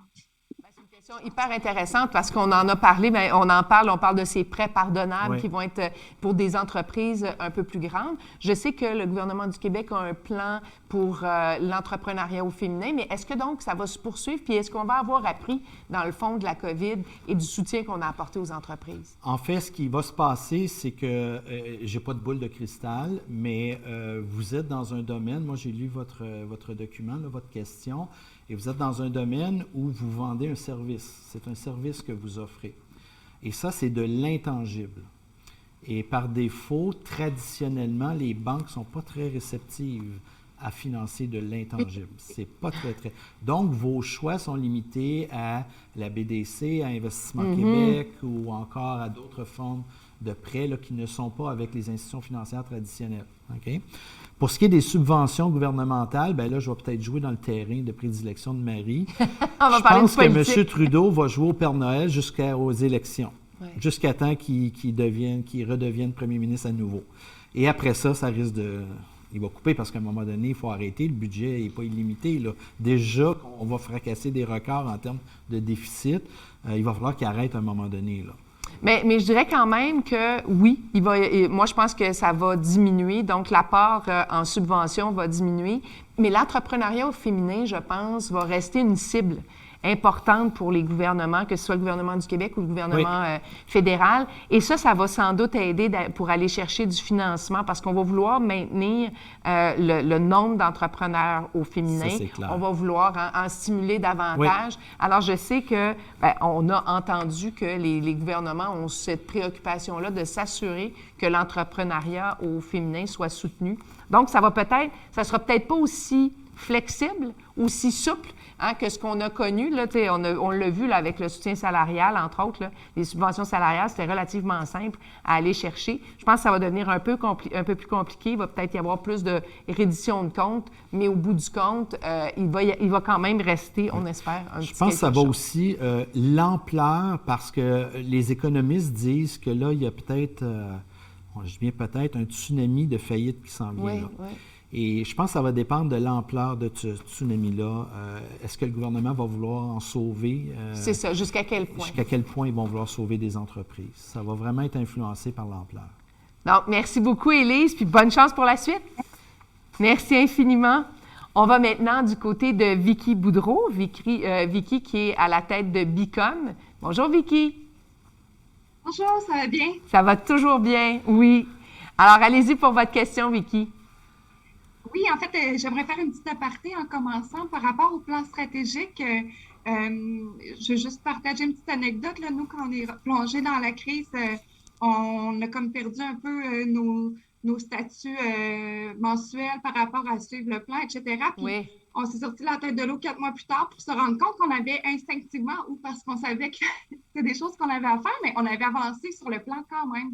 Donc, bravo. C'est une réalisation qui me porte à croire que le plan il est vraiment important, même si on déroge, là, ça nous enligne au moins sur les priorités de ce qu'on doit accomplir. Ma question aujourd'hui est en lien avec le fameux forecast. Mon VP Finance serait fier de m'entendre ce matin. On fait des forecasts habituellement annuels qu'on a réduits plus serrés aux 6 mois dans les dernières années parce que les multinationales avec lesquelles on travaille fonctionnent ainsi. Puis là, dans la dernière année, puis moi, je trouve ça difficile comme entrepreneur, là, j'aime ça me projeter, puis j'ai un plan sur 3, 5, 10 ans. Là, il fallait se ramener à 3 mois. Fait que là, on fait des forecasts 3 mois qui sont super serrés. On sait c'est quoi les revenus qui rentrent, puis la charge de travail qui est inhérente. Donc, par rapport au staff, aux dépenses, tout ça, c'est clair. Mais quand est-ce, selon vous, va-t-on pouvoir se remettre à faire des forecasts à plus long terme. Puis, une tendance que j'ai identifiée chez mes clients, mes gros retainers, là, les plus gros clients, ils font des contrats de 3-4 mois, mais ils sont en repeat quand même. Fait que pour moi, ça demande des retainers dans mon cœur. Oui. Mais sur papier, c'est des mandats ponctuels. Est-ce que je prends un risque si je me remets à faire de la planification sur 6 mois, 1 an? Bien, c'est une excellente question, justement. Donc, entre le court terme puis le long terme, là, il y a des grands enjeux. On essaie de voir venir, on veut voir venir, mais ce n'est pas toujours évident. Oui, effectivement, dans le diapo sur la situation financière, il y avait une ligne là, qui était les prévisions et tout ça. J'ai peut-être passé rapidement par-dessus, mais moi, ce que j'ai tendance à vous dire, le retour à la normale, par défaut, nous amène à faire des prévisions de façon constante. Certaines organisations, là, c'est à la semaine. Vous, je vous entends dire que c'est au trimestre, mais il y en a là que c'est à la semaine, au mois, parce que la business, elle change à ce point-là. OK? Ce qu'ils n'étaient pas habitués à faire avant. Il y a une chose qui est sûre, une planification annuelle pour des forecasts, pour des prévisions, oubliez ça, là, c'est fini ce temps-là, en tout cas pour les 2-3 prochaines années. Ça, c'est vraiment au maximum au trimestre et idéalement, c'est mensuel. Et théoriquement, la personne qui est responsable des finances ou de la comptabilité chez vous est formée pour ça. Donc, si vous vous êtes entouré d'une personne là, qui est spécialisée là-dedans, c'est une routine pour cette personne-là de faire des prévisions mensuelles, là. Et c'est une très bonne pratique de faire ça. Tout comme l'examen annuel médical de l'entreprise. C'est le même principe. On fait des prévisions sur le moment-là, base de ça. comment est-ce qu'on peut prendre des décisions qui ont un impact? Je ne sais pas, un exemple, par exemple, une embauche d'un poste important. Est-ce que je me dis, je l'embauche puis je vois dans 3 mois si je peux le garder? Ça peut fonctionner comme ça? Bien, en fait, premièrement, vous allez embaucher, recruter quelqu'un, ça implique des dépenses. Oui. Donc, est-ce que vos prévisions financières que vous faites, peu importe la fréquence, est-ce qu'ils vous permettent de recruter cette personne-là? Est-ce que vos prévisions de vente, dans rentrée de fonds, de sortie de fonds, vont vous permettre de payer le salaire de cette personne-là? Mais c'est pour combien de temps? Moi, ce que je comprends, c'est ce que Vicky nous dit, c'est à partir du moment où on planifie sur le court terme, comment on se projette sur le plus long terme, à savoir si on est capable de retenir une personne, de lui offrir quelque chose avec des perspectives. Avec une perspective, écoutez, votre instinct d'entrepreneur peut y contribuer, votre flair, mais le principe de base, là, c'est que pour la prochaine année, moi, je vous dirais jusqu'à la fin 2022, on va vivre dans une période d'incertitude. Et ce qu'on se dit aujourd'hui, là, tous les trois, bien, peut-être que la semaine prochaine, on va avoir un autre discours complètement différent, à la suite de nouveaux éléments qui vont être arrivés, tout ça. D'arriver puis de créer un nouveau poste qui va nous amener une dépense additionnelle, je ne suis pas certain qu'actuellement, là, c'est une bonne chose. Remplacer quelqu'un, c'est correct, mais de créer un nouveau poste dans un monde d'incertitude, je ne suis pas convaincu que c'est une bonne chose de créer un poste permanent actuellement. Vicky? À moins qu'on ait l'intuition justement que cette personne-là est un game changer, puis on ne peut pas le laisser passer. Ça, c'est l'entrepreneur. Ça, c'est l'entrepreneur, exactement. Parce que oui, c'est très vrai. Il peut passer quelqu'un, puis là, on se dit, oui, cette personne-là va changer parce qu'elle va apporter tellement à l'entreprise, elle va relancer ou ouvrir un nouveau secteur. Moi, je pense que là, c'est complètement autre chose. Ou c'est la personne que je mentionnais qui va vous entourer et qui va vous compléter. Exact, c'est ça. Là, à ce moment-là, il y a une valeur ajoutée. Bien, merci beaucoup, Vicky. Merci infiniment. Merci. On va maintenant du côté d'Annick Lehouillier du groupe Investor. Bonjour, Annick. Alors, allez-y avec votre question. Donc, Richard, ça fait quelques fois que je t'entends. Je vous remercie infiniment de l'opportunité. Merci. Moi, je suis en planification financière depuis 15 ans avec le groupe Investor. J'accompagne mes clients à s'enrichir par leur passion, mais aussi en protégeant ce qui est le plus important pour eux. Dans ce cas-ci, on va parler des pour elles, parce que souvent, là, je parle de la famille, mais pour les femmes, c'est la famille élargie. Les 5 générations sont très impliquées avec les grands-parents, les parents, les employés, les amis. Bon, tu en parlais tout à l'heure.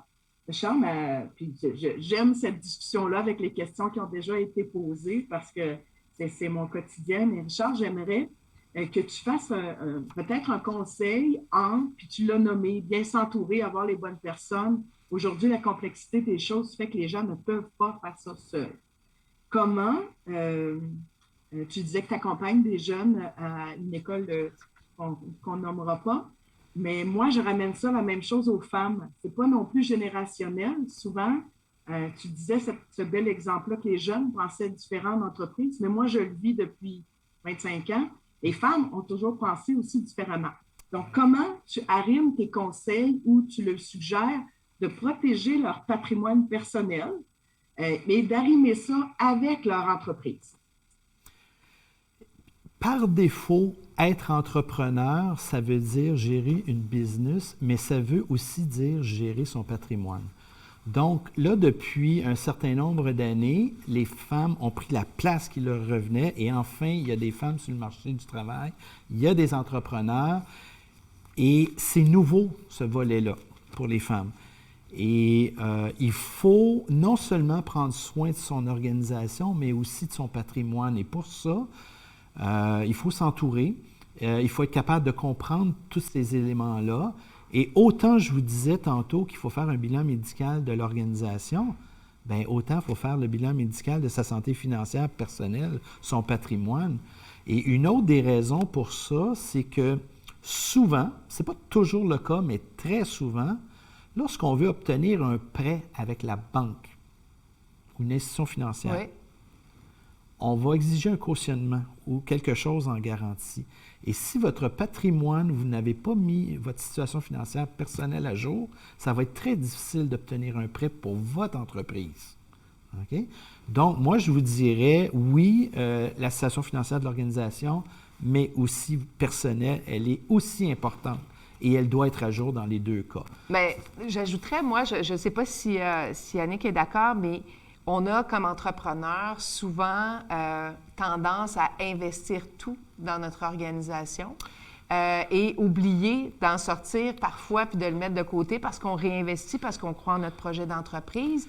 Alors, à un moment donné, comment on arrive à trouver cet équilibre-là entre le cœur et la raison, là, de faire croître l'organisation, de vouloir aller vers de nouveaux projets en fonction de notre planification stratégique, bien sûr. Oui. Pas s'éparpiller, ça, j'ai compris ça.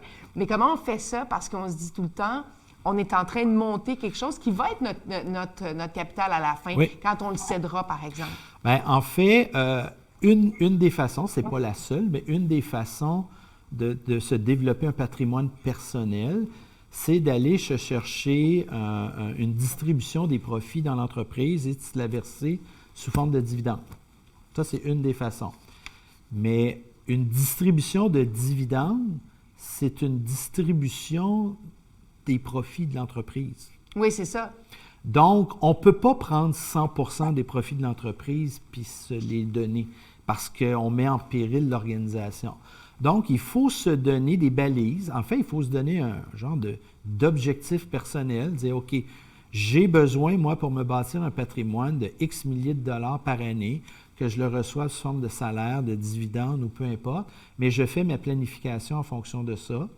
Et le reste, ça demeure dans l'entreprise. Il n'y a pas de ratio. Il n'y a pas de ratio. C'est chaque individu, là, et selon ses besoins, on a tous des besoins différents, donc on va se coordonner là-dessus. Il n'y a pas de ratio, mais il est important quand même de... Il faut en laisser. Oui, il faut en laisser. Laisser dans l'entreprise, puis il faut s'en laisser à nous-mêmes. Oui, effectivement. C'est ça. et ça, c'est facile à dire comme ça. Ah, mais c'est pas évident du tout, là. Quand on est la seule propriétaire. Attendez une minute, si vous êtes associé avec quelqu'un d'autre, vous allez obligé de demander la permission aux autres avant de le faire et tout ça. Puis c'est pas tout le monde qui a la même vision sur ce qu'il faut réinvestir, ce qu'il faut garder, tout ça. Ça fait ça partie devient des... du sport. Oui, ça devient... c'est des conversations qu'on doit entreprendre et maintenir avec nos partenaires. Et ça, je vous garantis que c'est un gros défi.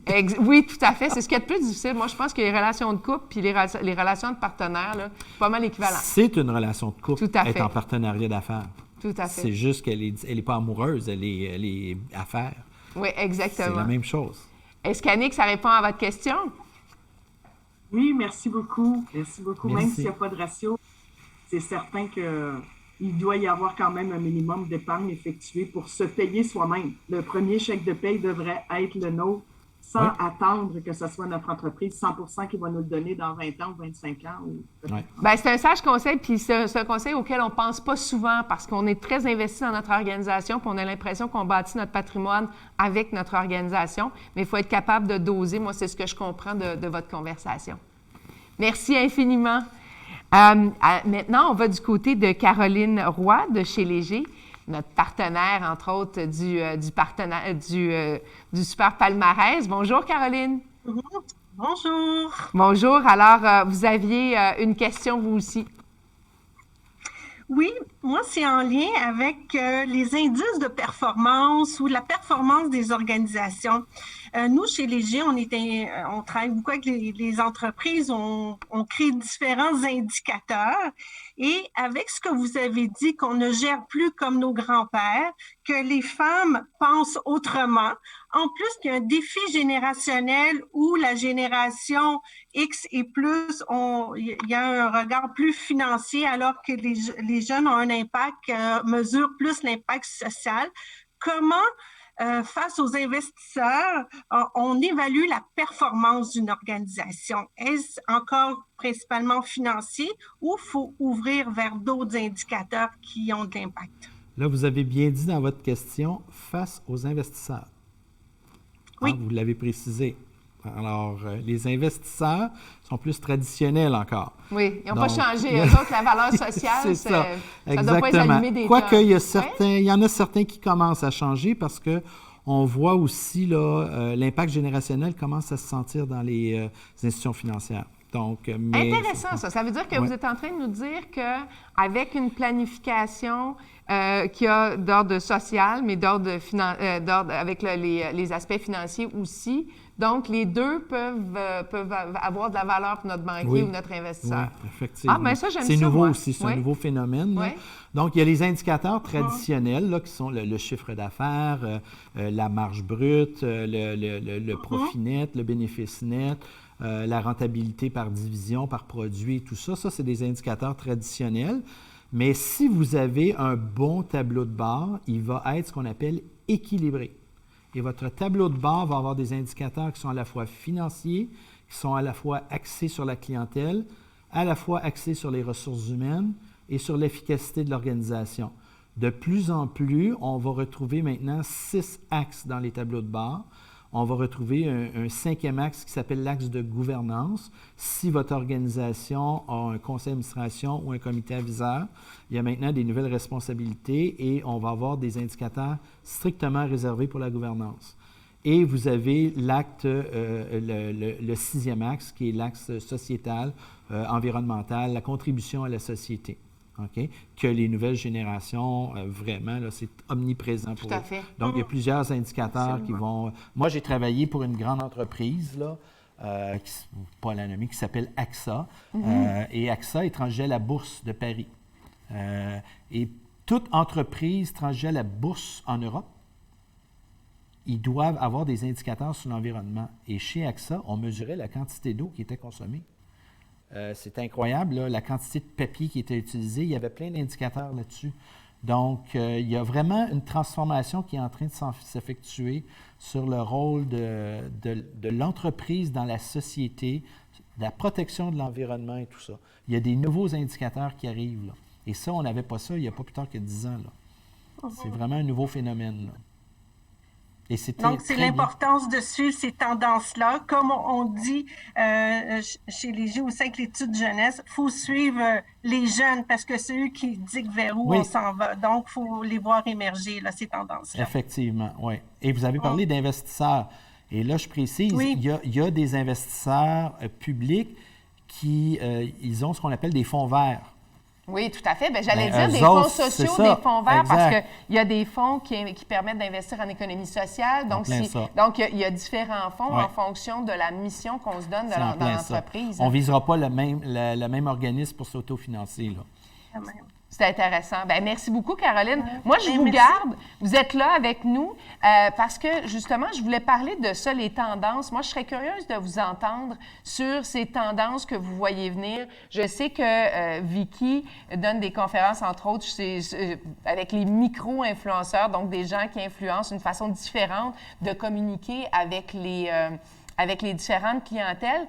Est-ce que ça fait en sorte que ça change rapidement? Est-ce que ça accélère, Vicky, cette approche-là, les changements, parce que je pense entre autres à État de choc, est-ce que ça change les changements de consommation rapidement? Est-ce que c'est des accélérateurs finalement de tendance?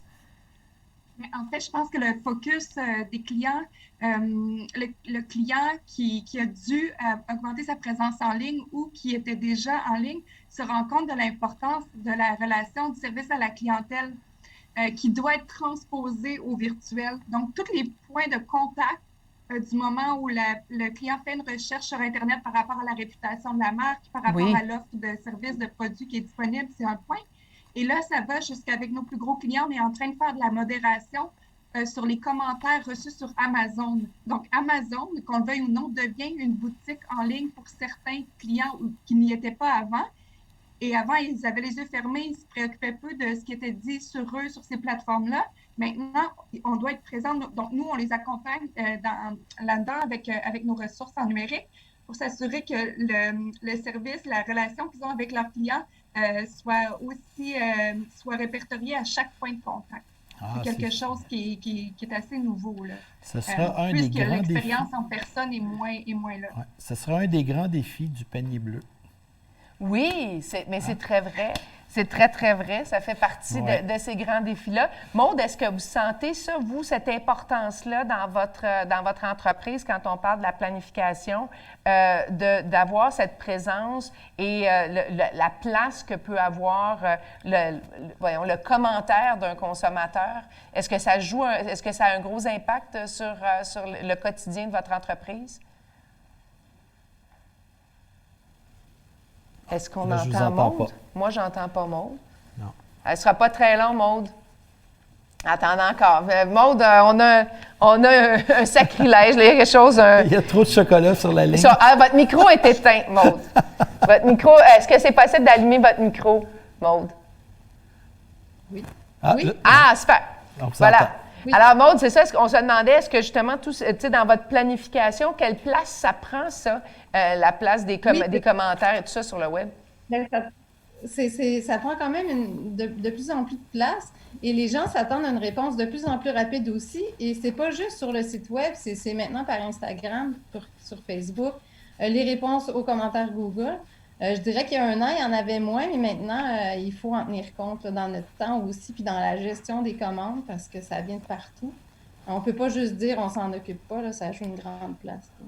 Puis des fois, il faut faire attention aussi, il faut se dire, il ne faut pas accorder trop d'importance sur le plan personnel aussi. Oui. On fait notre possible, puis on essaie d'offrir le meilleur service. Puis c'est des fois C'est sûr que ça prend une grande place, oui. Bien, c'est intéressant parce qu'effectivement, on ne fait plus le marketing de la même façon. Ça veut dire qu'on doit en tenir compte. On peut faire de la pub là, pour élargir le cercle, comme vous l'avez dit, on peut faire de la pub, on peut faire des relations publiques, mais cet aspect-là des réseaux sociaux peut venir, puis c'est particulier parce que je parlais à une femme entrepreneur dans mon coin qui me disait que justement, elle avait vécu une personne qui était vraiment quérulente là, dans ses commentaires et qui avait défait la réputation de son entreprise. C'est d'autres entrepreneurs, donc une solidarité entre entrepreneurs qui a fait en sorte qu'elle a pu s'en sortir. Fait qu'on peut avoir une excellente planification, mais ça joue dans l'environnement de l'entreprise. C'est clair, ça fait partie des incontrôlables. C'est un élément extérieur à notre organisation qui vient nous affecter. Et il faut être prêt à ça. Ça prend des plans B, ça prend des plans de match. Puis comme vous l'avez dit, ça prend des plans de gestion de risque et ça fait partie du risque qu'on a à gérer. Maintenant, le risque de réputation n'est plus celui qu'il était avant. En fait, je le répète, dans la grande entreprise, je vous ai dit, le plan stratégique est obligatoire, mais le plan de gestion des risques aussi est obligatoire. Dans la PME, on n'en voit pas. Okay? Il y a à peu près 6-7 des PME qui ont un plan de gestion des risques. Ce que la COVID est venue mettre en évidence, c'est vraiment la nécessité d'avoir un plan de gestion des risques. Parce que là, on peut être frappé à n'importe quel moment. de façon générale, on en a pris connaissance avec la COVID. Mais je vous mets au défi de parler aux gens du Lac-Mégantic. Eux autres, ils en ont pris connaissance autrement. Ah, bien, tellement. Effectivement, puis ça nous a sensibilisés à l'importance d'avoir un plan stratégique et de pouvoir justement être capable de prévenir certains risques, au moins les zones de risque. Élise, est-ce que vous êtes incorporée depuis 2018, vous l'avez dit, est-ce que c'est quelque chose, parce qu'on disait qu'il y a 12 des PME qui ont des plans stratégiques. Ça prend du temps faire ça. Ça prend des ressources. Il faut aller voir à l'extérieur. On l'a vu, là. Est-ce que c'est une démarche qui semble réaliste quand on est en démarrage, puis que, vous l'avez dit, là, le financement, c'est un enjeu et tout ça? Moi, je vais être vraiment honnête. Oui, c'est important. Je comprends vraiment l'importance de faire des prévisions financières, d'être assidu, de faire un plan stratégique. Mais moi, cette entreprise, elle est partie par passion. Donc, au départ, on n'était même pas incorporé. On existe depuis plusieurs années avant d'être une entreprise. Et puis, si on m'avait dit, quand j'ai lancé l'entreprise, où est-ce que je serais aujourd'hui, je n'aurais jamais pu dire qu'on serait là aujourd'hui. Donc, je pense que je comprends la réalité de faire un plan stratégique, je comprends l'idée de faire des prévisions financières sur 3 ans, mais tout à l'heure, quand Vicky elle disait on le fait trimestriel, genre nous, on le fait toutes les semaines, tous les mois, parce que finalement, ça change tellement que oui, il faut un plan long terme pour la banque, pour plein de choses, mais la réalité de l'entreprise, c'est que ça change tellement, puis la réalité est tellement différente, puis quand on voit une opportunité, s'il faut, il y a une opportunité qu'on découvre en 1 mois, qu'on n'avait pas vu le mois dernier, bien, c'est comme se garder dans un cadre tellement précis. Je trouve que finalement, ça bloque quand même beaucoup d'opportunités. Nous, on a un plan stratégique, mais on ne le respecte pas tant que ça, dans le sens que finalement, on avance beaucoup, puis on s'assure de réaliser les choses qu'on veut réaliser, mais on a beaucoup de belles surprises, puis finalement, c'est ça. L'instinct d'entrepreneur, vous l'avez dit beaucoup, mais malheureusement, il ne se met pas tant que ça sur le papier. Richard, moi, je trouve que c'est un point tellement intéressant parce qu'effectivement, on planifie, mais on planifie, puis actuellement, là, on le sait, c'est dans une mer très agitée. Oui. Alors là, dans le fond, comment on fait pour s'adapter, puis comment le plan devient important ou pas important? Vous apportez un excellent point parce que ce commentaire-là, il m'est souvent donné par des entrepreneurs. Hey, là, je ne perdrai pas mon temps à faire ça, là, garde, OK? Le principe de base... Mais elle l'a fait, là, quand même. Oui, faut le dire, là. Élise a son plan. Donc, je suis fier que vous l'ayez apporté. Mais le principe de base, là, c'est qu'un plan stratégique, on fait ça 1 fois aux 3 ans. C'était autrefois aux 5 ans, mais là, c'est trop long, 5 ans. Et annuellement, on fait une révision, une mise à jour et tout ça. Il faut faire la différence entre un plan stratégique et des prévisions. C'est pas la même chose. C'est pas du tout la même chose. C'est pas le même exercice du tout. Un est très financier, alors que l'autre est très macro. C'est l'ensemble de l'organisation et tout ça. Donc, les prévisions financières, selon l'industrie dans laquelle vous êtes, bien, il y a une fréquence pour les faire. Ça peut être hebdomadaire, mensuel, trimestriel, mais il y a une fréquence. Alors que le plan stratégique, lui, c'est assez standard. OK? Moi, ce que je dis aux gens, le plan stratégique, c'est votre carte routière, c'est votre voyage. Est-ce que vous en allez en Californie, en Europe ou en Asie? Et comment vous allez le faire, le budget que vous allez utiliser, les ressources que vous allez avoir de besoin? C'est votre plan de voyage. Parce que c'est ça, être entrepreneur. C'est un voyage qu'on fait. Tout à fait. Pendant qu'on fait notre voyage, il se produit des choses qu'on n'avait pas prévues. Bien, on s'ajuste. Hein? C'est comme le GPS. Oui. Le GPS, il nous donne une route, mais là, tout d'un coup, il y a un blocage. Alors, il va nous donner une autre route pour la contourner, tout ça. Mais c'est exactement ça, être entrepreneur. Je vois Vicky qui veut réagir. Là, je sens que c'est ça. Oui, il y a même une petite main levée. Je trouve ça super intéressant parce que nous, on est 2 entrepreneurs à la tête de l'entreprise. Puis pendant longtemps, écoute, au début, on ne voulait même pas calculer les heures de nos employés parce qu'on trouvait ça inutile. Puis là, notre comptable à l'époque essayait de tracker quelque chose, mais on ne voulait rien savoir parce que nous autres, on était différentes, parce que nous, on ne voulait pas justement mettre de côté notre instinct. Mais mon conseil à Elise serait le suivant, c'est que nous, dans le plan stratégique, on a une vision aussi où est-ce qu'on veut s'en aller. C'est très, très large, c'est super ambitieux. Fait qu'il y a bien des affaires que je ne peux pas passer là-dedans, toi puis moi, en termes d'idées et de nouvelles opportunités. Puis après ça, on a comme 3 piliers. est-ce que moi, je suis la première, là, comme là, je suis sur un deal avec quelqu'un à Barcelone, là, j'ai le package avant de le présenter à mon équipe pour être sûr que j'ai le buy-in de tout le monde, tu sais. Mais en même temps, c'est un cadeau qu'on se fait à soi, parce que oui, des belles opportunités, il y en a à chaque mois, mais à un moment donné, pour s'en aller à peu près là où on veut aller, on ne peut pas mettre de l'énergie puis des efforts pour mobiliser tout le monde à chaque fois qu'il y a quelque chose qui est excitant, tu sais. Moi, je me vois dans toi, là, je suis la première moi, je dois me ramener à chaque semaine, là, je suis sur le coup d'une nouvelle affaire. Je me dis, OK, tu sais, est-ce que ça fit dans un des 3 piliers qu'on a identifiés? Si oui, oui. Puis sinon, ben, je la stationne pour plus tard, tu sais, je la laisse pas tomber parce que ma plus grande peur, moi, c'est d'être sur mon lit de mort et de me dire, hey, j'aurais donc dû aller de l'avant avec cette pas de regret. Pour m'enlever ce stress-là, je la stationne de côté, mais c'est un cadeau à se faire, c'est un exercice. Puis après, on déroge, là. Puis des fois, moi et mon associé, on rit parce qu'on a comme du fun à s'en aller à gauche quand c'est pas là où on devait aller, comme si on devait rendre des comptes à quelqu'un, mais personne, on doit être compte à personne, là. On est propriétaires les deux à 50-50. Mais en même temps, on écoute notre instinct, mais ça nous ramène. Je trouve ça fun ton commentaire. Oui, bien c'est ça, c'est d'essayer de doser dans le fond, hein, de ne pas perdre des opportunités. Moi, ce que je comprends de ce que Vicky nous dit, c'est le plan, c'est un peu une espèce de tamis qui permet de faire tomber ce qui est essentiel pour l'énergie, ce qui est important, puis ce qui est accessoire, qui va peut-être devenir essentiel un jour, mais pas tout de suite. Oui, effectivement. Et il faut garder en tête qu'il va toujours y avoir des opportunités qui vont se présenter à nous autres. Donc, et qu'on n'avait pas prévues.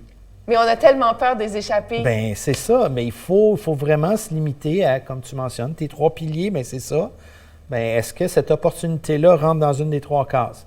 Si la réponse est oui, on y va. Si la réponse est non, bien, est-ce qu'on veut créer quelque chose d'autre? Rajouter un 4e pilier. C'est ça. Mais il faut se la poser, la question. Et c'est là que la nécessité d'un comité aviseur, un conseil d'administration ou quelqu'un qui joue le rôle de GPS vient vous aider là-dedans. C'est que là où les personnes vont vous challenger, ils vont vous poser des questions qui vont vous faire réfléchir si vraiment c'est une bonne opportunité pour vous et tout ça. C'est drôle parce que ça me rappelle une conversation que j'avais eue avec justement un repreneur là, de la génération suivante qui disait « Moi, mon père, c'est pas compliqué. » Puis ça pourrait s'appliquer aussi à mon grand-père qui a démarré une entreprise avec son frère et son beau-frère, mais tu sais, l'intégration, là, ça pouvait être vertical, horizontal. Ils achetaient ce qui passait, c'était des entrepreneurs. Fait que tu pouvais avoir un commerce de pizza, finalement, c'était super lié parce que tes employés allaient aller manger là, finalement, tu sais. Alors, on peut décider qu'on prend large, mais ça veut dire que la mission, c'est peut-être faire des outils. Puis bien oui, tu sais, un restaurant, ça peut être d'autres choses, mais c'est un autre projet. T'sais. Effectivement. C'est ça. Alors, parce que sinon, on peut s'éparpiller facilement. 95 des entrepreneurs s'éparpillent. 95 Mais c'est dur parce qu'on est ça, on a cette espèce de... C'est l'instinct d'entrepreneur. Exactement. Et c'est votre force. C'est la force d'un entrepreneur, son instinct, d'une entrepreneur. Annick, quand on est en planification financière, on a une offre de service qui est relativement claire. Mais on peut être tenté de l'élargir énormément. Est-ce que ça, c'est quelque chose qui vous guette aussi? Écoute, moi, mon cœur résonne. Écoute, j'ai encore 20 ans. Je suis super excitée. Élise, Vicky, mon Dieu, comme si c'était générationnel. La passion, c'est quelque chose qui se multiplie, qui ne se divise pas, comme l'amour. Et donc, en planification financière, moi, ce que je remarque dans les conversations, on n'a pas les mêmes mots et le même discours que les hommes. C'est pas drôle qu'elle soit obligée de dire qu'il faut qu'elle cache son plan, puis ses idées, puis tout ça, pour packager ça avant de le montrer à son équipe. Parce que quand on est celle qui a les pantoufles de plumes, moi, dans mon équipe, je suis celle qui a les pantoufles de plumes, mais mon associé, c'est celle qui a les pantoufles de ciment. Là, c'est de trouver l'équilibre entre les pantoufles de plumes et les pantoufles de ciment. Moi, je trouve que ça, c'est une manière de s'entourer de la bonne personne. Dans mon équipe, je veux que les gens aient les 4 couleurs, là. On ne peut pas juste avoir des gens comme nous. Puis au contraire, celles qui ont les pantoufles de plumes, on ne peut pas mettre ça dans le back burner. Mais, ceci étant dit, en planification financière, je pense que c'est comme plus simple, on dirait. Quand on parle de ça aux gens, quand on leur parle de leur maison, leurs enfants, on dirait que ça rentre dans des créneaux, puis là, ils ont une réponse. quand tu ramènes ça en affaires, oh là, après, il s'éparpille. Mais nos mots, hein, Richard, je pense qu'il y a peut-être quelque chose à dire sur la façon que les conseillers, moi, j'essaie d'adapter mon langage aux leurs. Et donc, si tu dis en entrepreneur les vrais faits, là, un fille dans bonne et due forme, puis ils sont là, puis ils nous regardent, puis ils disent, ben oui, toi, tu comprends rien. Versus, si tu fais juste changer les mots en disant, est-ce que j'ai bien compris que toi, plus tard, t'espères avoir vendu ton entreprise, tes employés seront heureux, tes enfants ont été aux études, tu as assez d'argent pour ta retraite, ton mari est content, vous avez un chalet dans le Nord. Et c'est ça que j'ai dit, mon Dieu, Annick, tu comprends tout. Non, je ne comprends rien de que d'avoir adapté mes mots aux leurs. Je trouve que c'est important dans les discussions qu'on a, quand vous choisissez avec qui vous travaillez au quotidien, votre conjoint, vos amis, d'avoir là ce que le conseiller... En fait, c'est ce que j'appelle la vulgarisation financière et toute la notion du sens des affaires. Les Anglais, ils appellent ça le business acumen, là, Oui, oui. qui est important. Et moi, je le constate, là, il y a une certaine forme de problématique dans le marché. C'est qu'il y a beaucoup d'entrepreneurs qui ont des très bonnes idées, ils ont développé des organisations, mais ils n'ont pas nécessairement cette connaissance financière-là, de la terminologie, des indicateurs clés, tout ça. Et lorsqu'ils parlent avec leur conseiller financier ou encore leur comptable, et tout ça, et il y a une dichotomie, là. La notion de vulgarisation de la terminologie n'a pas lieu. Et je le sais parce que moi, on m'a demandé, là, encore une fois, il y a une grande école qui m'a demandé de développer une formation financière pour vulgariser la terminologie. Et lorsque j'ai posé la question « Pourquoi vous me demandez ça? » Bien, c'est parce que nos entrepreneurs qui viennent chez nous, ils nous disent qu'ils ne comprennent pas leur comptable ou qu'ils ne comprennent pas la personne parce qu'ils ne parlent pas le même langage. Okay? Donc, la vulgarisation des termes, c'est très, très important. Et je vous donne un exemple très, très basique, très banal. La terminologie comptable, lorsque vos états financiers sont produits par un comptable, depuis quelques années, elle a changé pour le chiffre d'affaires. On n'appelle plus ça le chiffre d'affaires, ça s'appelle produit. Produit d'exploitation, la première ligne, au lieu de chiffre d'affaires ou vente ou revenu.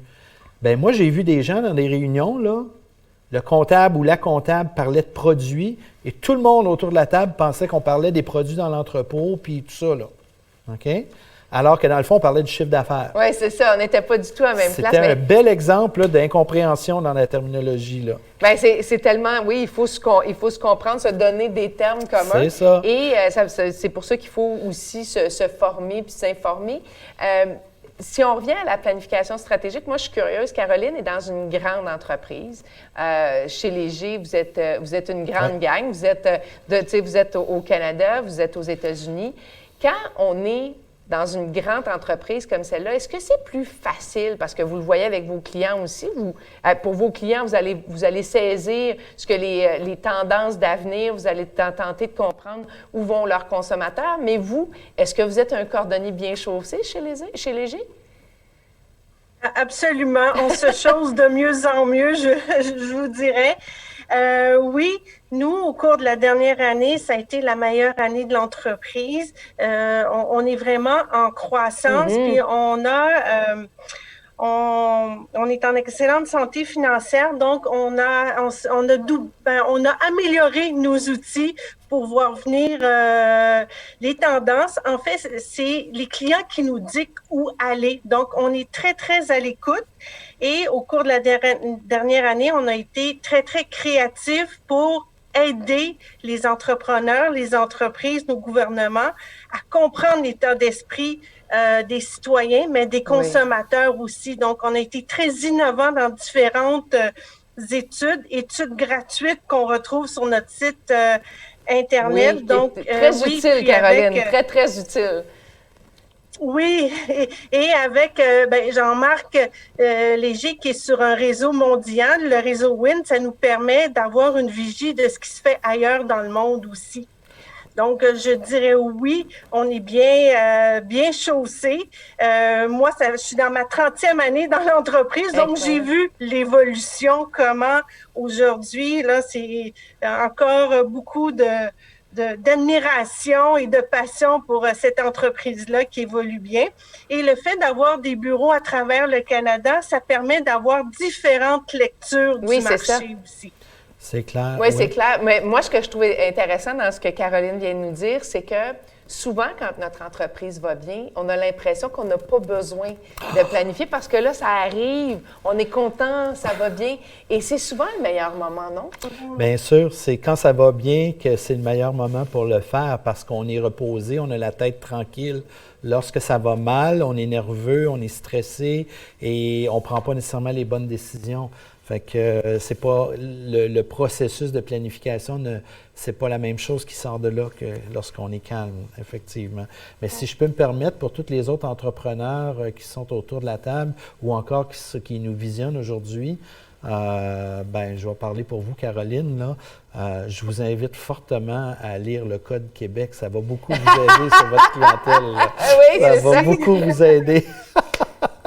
Moi, je l'ai lu au complet 2 et 3 fois et ça m'a beaucoup aidé dans mon rôle. Là, avec mais c'est drôle parce que ce que vous dites, dans le fond, c'est important de non seulement connaître notre clientèle, mais d'être sensible à l'environnement dans lequel on est et dans lequel on évolue. Puis Code Québec, c'est un outil qui nous permet de bien comprendre. Des fois, on dit « Ah, mon Dieu, c'est un sondage des Québécois, ça ne me touche pas moi. » Bien, c'est l'environnement dans lequel on opère et ça peut nous aider à voir des tendances, à sentir les choses qui se passent. Connaître le troisième cercle. Oui, connaître le troisième cercle, Code Québec, c'est ça. Voilà.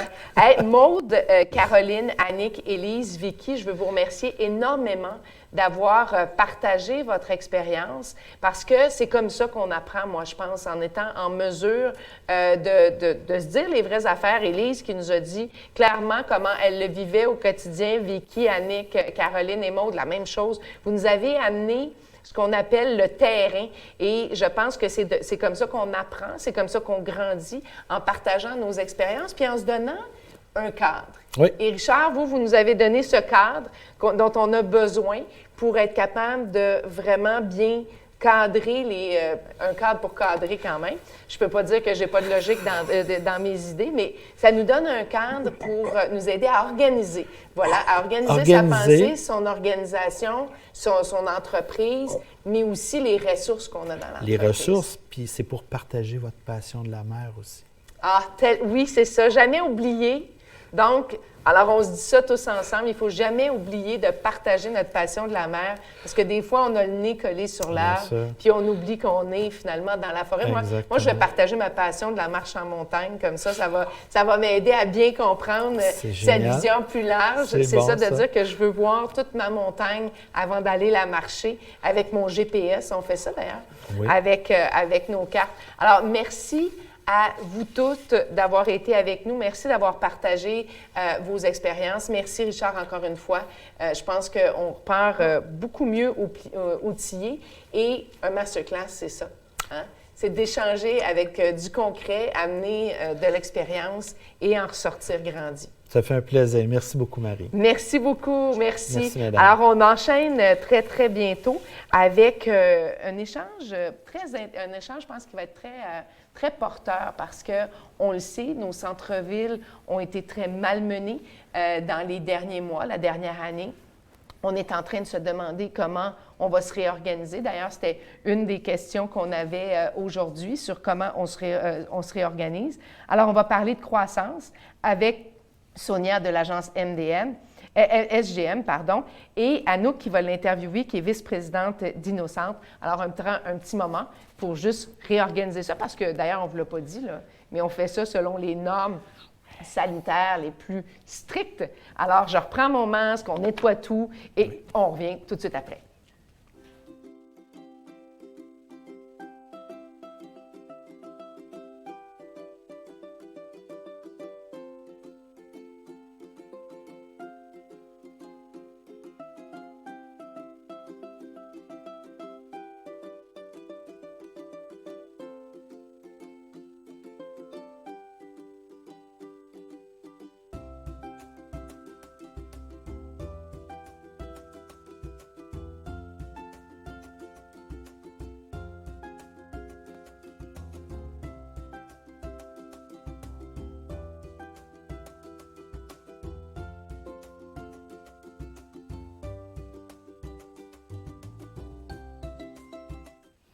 Bonjour à toutes et à tous. C'est un plaisir d'être avec vous cet avant-midi. Donc, je suis Anouk Bissonnette, vice-présidente chez Innocente. Donc, Innocente, c'est un accélérateur d'entreprises qui soutient donc les organisations dans leur croissance.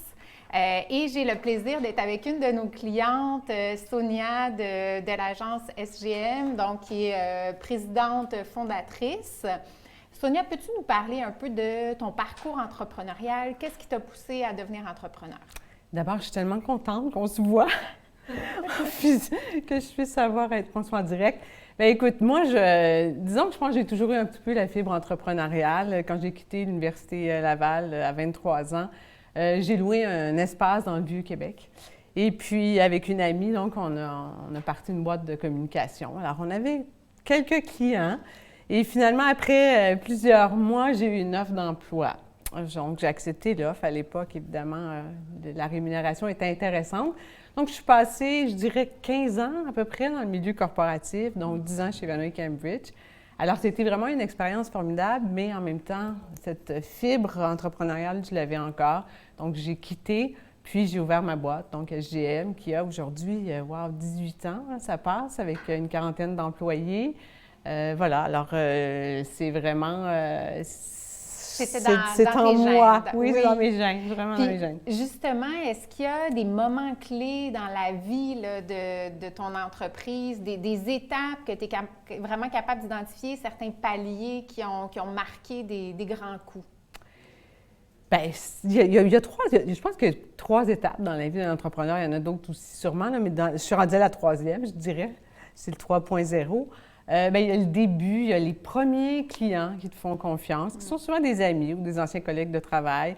Et ça, c'est vraiment un départ important.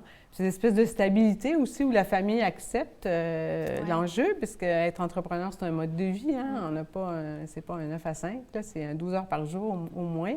Donc, toute cette période-là. Ensuite, il y a, je dirais, le premier employé qu'on embauche. Ouais. Ça aussi, c'est une grosse étape parce qu'on se dit, est-ce que je vais être capable de payer? Est-ce que finalement, je ne devrais pas faire son travail? Tu sais, cette capacité-là aussi d'apprendre à déléguer, ça fait partie aussi d'une étape importante. Puis le livrable, faire en sorte qu'on soit capable d'avoir ce qu'il faut pour livrer. Puis une fois qu'on a passé cette étape-là, bien là, on embauche les autres, on en embauche, puis finalement, on se rend compte que l'important, c'est plutôt de les amener de transférer les connaissances, puis de les amener aussi dans notre espèce d'aventure avec nous. On arrive à une étape où il faut structurer, parce que là, on est plus grand, on a une croissance, donc il faut évidemment être en mesure de travailler le contenu, travailler le contenant, de structurer tout ça. Alors, il y a beaucoup de phases. Aujourd'hui, après 18 ans, je pense que j'ai une machine de guerre, malgré qu'on a eu quand même une année assez exceptionnelle, en tout cas très particulière avec la COVID, surtout dans mon secteur d'activité où je travaille avec l'aéroport de Montréal, le palais des congrès, les centres commerciaux, les édifices de bureaux. Alors, vous pouvez comprendre quand même qu'on a fait beaucoup d'ajustements dans des secteurs qui ont été extrêmement touchés pendant cette année. Mais j'ai une machine de guerre, j'ai une superbe équipe, je prépare la relève, puis c'est la raison d'ailleurs pour laquelle on est ensemble aussi, c'est vraiment d'être capable d'avoir des conseillers chez vous qui vont vraiment m'aider aussi comme entrepreneur à passer à travers cette période-là, mais aussi à préparer la relève. Alors, donc, on est vraiment prêt aussi. Alors, c'est plusieurs étapes, je te dirais. Puis justement, l'aspect de la relève, comment est-ce que tu le vis, là, de le préparer? Bon, tu n'es pas prête à céder ton entreprise tout de suite. Tu es vraiment dans une étape justement de préparation. Qu'est-ce que ça veut dire? Qu'est-ce que ça implique? Puis comment tu le vis? Bien, ce dont je me suis rendu compte, c'est que ça prend du temps aussi. Tu sais, le transfert évidemment, le transfert des connaissances, mais aussi, c'est des plus jeunes, donc il faut être capable aussi de les former, mais aussi d'ouvrir sur d'autres niveaux, le niveau financier, le niveau développement, donc ça prend du temps. Alors, je me suis donné, je te dirais, une échéance peut-être de 8 à 10 ans, donc c'est quand même, il peut se passer bien des choses, mais reste que je pense que c'est le temps aussi de vraiment les préparer parce que mon désir ultime, c'est évidemment comme PME de grandir, bien sûr, mais avoir aussi une pérennité, d'être capable de dire, bien, dans 25 ans, cette entreprise-là sera rendue ailleurs, servira ses clients différemment, mais va encore exister. Alors, c'est pour ça que je le prépare vraiment maintenant, puis j'ai une relève extraordinaire. Puis qu'est-ce que tu as vécu comme défi, comme entrepreneur, mais même comme femme entrepreneur? Est-ce que, bon, de façon globale, comme entrepreneur, on vit plein de choses, mais en tant que femme, est-ce que ça ajoute une couche de défis particuliers? Oui, je vous le dis, oui. Bon, les défis, en fait, c'est que souvent, en entrepreneur, on est seul, on est isolé, on est avec nos doutes, nos questionnements. Donc, c'est extrêmement difficile. Et quand on commence aussi comme jeune entrepreneur, bien, c'est la même période où on a envie d'avoir des enfants. Donc, on a aussi à jongler entre le travail-famille, qui est toujours un enjeu aussi aujourd'hui, ce travail-famille. Alors, on fait peut-être moins de réseautage, on s'assure de travailler 12 heures par jour, de prendre son petit sandwich devant son écran, puis de se retrouver à la maison. Donc oui, il y a des enjeux, effectivement, comme entrepreneur. Dans une période, c'est peut-être plus difficile pour les jeunes entrepreneurs, mais oui, il y a effectivement des défis comme femme, puis des défis qui sont tout à fait normaux aussi comme entrepreneur. Mais les organisations, puis je le dis pour les jeunes femmes aussi, pas juste les jeunes femmes entrepreneurs, mais que ce soit de toute profession, c'est important aussi de faire partie des associations de réseautage pour partager aussi un peu ce qu'on ne peut pas toujours partager avec nos employés parce que si on a des moments de doute, on ne peut pas les partager. Puis si on arrive à la maison, même si on a une grande stabilité personnelle, on a envie de fermer le petit tiroir pour parler d'autres choses aussi que le travail. Alors, effectivement, c'est des défis. Oui, puis la conciliation travail-famille fait partie même du plan un peu de l'entreprise. Donc, peut-être des fois d'avoir une croissance qui est un peu plus lente ou en tout cas qui prend en considération justement l'aspect de la vie de famille à côté. Oui, je pense que tu as un fils, tu comprends ce que c'est aussi, hein? Tu es une entrepreneur à ta façon aussi. Bien, écoute, c'est sûr que être entrepreneur, c'est un mode de vie, puis être parent, c'est aussi un mode de vie, puis les deux sont prioritaires. Mais évidemment, quand on a des enfants, ça devient quand même notre priorité prioritaire. Alors, on va aussi faire quelques sacrifices aussi sur le développement même un peu de l'organisation, surtout si on n'a pas d'associé, si on est seul, pour évidemment être capable de... Mais une carrière ou une profession, c'est 20, 25 ans, donc il faut être capable de moduler ça aussi à travers ces années-là, puis de comprendre aussi qu'il y a des années, on va peut-être mettre un peu plus d'énergie sur la famille, puis on va basculer. Aujourd'hui, quand les enfants ont dans la vingtaine, évidemment, on a plus de temps pour notre entreprise. Donc, c'est ça. Je pense qu'il faut le regarder sur un angle un peu plus large, long que les premières années de vie de notre enfant. Oui, tout à fait. Puis, la pandémie, bon, c'est sûr, tu nous le disais, là, ça a affecté ton entreprise, mais c'est aussi une opportunité d'innovation dans certains secteurs, dont c'est une voie que tu as choisi de prendre. Est-ce que tu peux nous parler un peu de comment tu vois l'avenir de ton secteur puis de ton entreprise aussi, parce que tu penses encore à la croissance là, tout à fait. Malgré le Et contexte puis, actuel. malgré tout, j'ai eu quand même des années, une année quand même très, très belle, 2020, malgré tout ça. Bien, écoute, je vais faire ça très rapidement, là, mais c'est sûr que dans le commerce de détail, en fait, la pandémie a amené quand même des choses positives, a amené un peu l'éco-responsabilité des consommateurs, a amené aussi ce boom d'achat local. Je pense que c'était vraiment... On a pris conscience aussi de l'importance de l'achat local. Mais aussi, je pense qu'il y a deux règles de base. C'est tout l'aspect de digitalisation, c'est-à-dire tout le lien qu'on doit faire entre le numérique puis le lieu physique. Donc ça, je pense que c'est important, cette espèce de sans-couture-là, mais aussi de sentir que l'innovation, elle est au service puis elle doit élever la relation des lieux, le produit avec son client. Puis, tout l'aspect du parcours client. Alors, on a parlé beaucoup d'expérience client. L'expérience client, ce n'est pas uniquement un bel accueil, c'est l'ensemble des points de contact d'un parcours. Et ça, c'est extrêmement important qu'on puisse le préparer, le planifier. Ce qu'on fait avec les architectes dans les lieux pour faire en sorte qu'on va maximiser et optimiser l'expérience client. Mais je pense que les deux notions qui vont être à considérer dans les prochaines années, c'est que l'innovation, la technologie, ce n'est pas que la technologie, il faut vraiment qu'elle soit au service. Et puis, évidemment, toute l'expérience client. Donc, je pense que... Non, j'ai énormément confiance au retour. J'ai hâte que tout le monde soit vacciné. J'ai énormément confiance aux prochaines années. Je pense que ça va être... on va s'amuser beaucoup, beaucoup, beaucoup. Puis donc, pour toi, ces tendances-là, c'est vraiment une une opportunité de croissance là, par rapport Oui, à... nous, on fait beaucoup de design de services, de design thinking. Donc, on travaille extrêmement de près avec les architectes, mais aussi tous les lieux pour faire en sorte que, justement, on va maximiser l'expérience sur les lieux, mais aussi, on travaille sur une marketplace, entre autres pour les centres commerciaux, pour faire en sorte qu'ils vont être capables d'offrir aussi un centre en ligne, puis un centre qu'il y a un lien entre les deux. Alors, pour maximiser tout ça. Donc, oui, c'est des choses qu'on pensait quand même avant la COVID. Hein? Oui. Je pense que, comme tous les secteurs d'activité, la COVID amène une espèce d'accélération. Oui. Alors, nous, on a embarqué dans cette accélération-là. Bien, c'est vraiment inspirant Bien, de merci. t'entendre et notamment de t'entendre parler justement de croissance, d'innovation, malgré ce qui se passe et surtout que tu es dans un des secteurs qui a été à peu près le plus touché. Donc, je trouve que c'est porteur de beaucoup d'espoir par rapport à l'avenir pour les entrepreneurs. Bien, merci. En tout cas, je pense qu'on carbure à la passion. Alors, je pense que c'est prometteur. Merci. Merci, Anouk. C'est un parcours très, très inspirant, Sonia. Merci, Anouk, de nous l'avoir présenté. Parce qu'effectivement, on a l'impression que gérer dans la tempête, ça peut être très, très complexe, puis nous freiner. Parce que je disais, là, quand on était au mois de mars, là, on était tout en petites boules, chacune chez nous. Puis à un moment donné, c'est ça, certaines ont fait comme un instant. C'est pas comme ça que ça va se passer. C'est pas ce virus-là qui va nous arrêter. Et ce que je comprends, c'est que c'est ça, Sonia, tu as eu du rebond. Et c'est important d'avoir des partenaires aussi comme Innocente qui nous permettent de matérialiser ce rebond-là. Ça nous prend des alliés, ça prend des groupes qui nous permettent de réfléchir. Je pense à Richard tantôt qui nous permettent d'encadrer notre pensée. Et donc, ça fait en sorte qu'on peut se projeter et saisir les occasions qu'on n'aurait pas vues. Puis des fois, accélérer, comme tu le disais, Sonia, d'accélérer un peu ce qu'on voit. On sait que c'est là, on sait que ça s'en vient, on sait que c'est une tendance, puis on dit, OK, il faut prendre le train, puis se dépêcher, puis y aller. Alors, merci infiniment à vous deux. Merci beaucoup d'avoir été avec nous.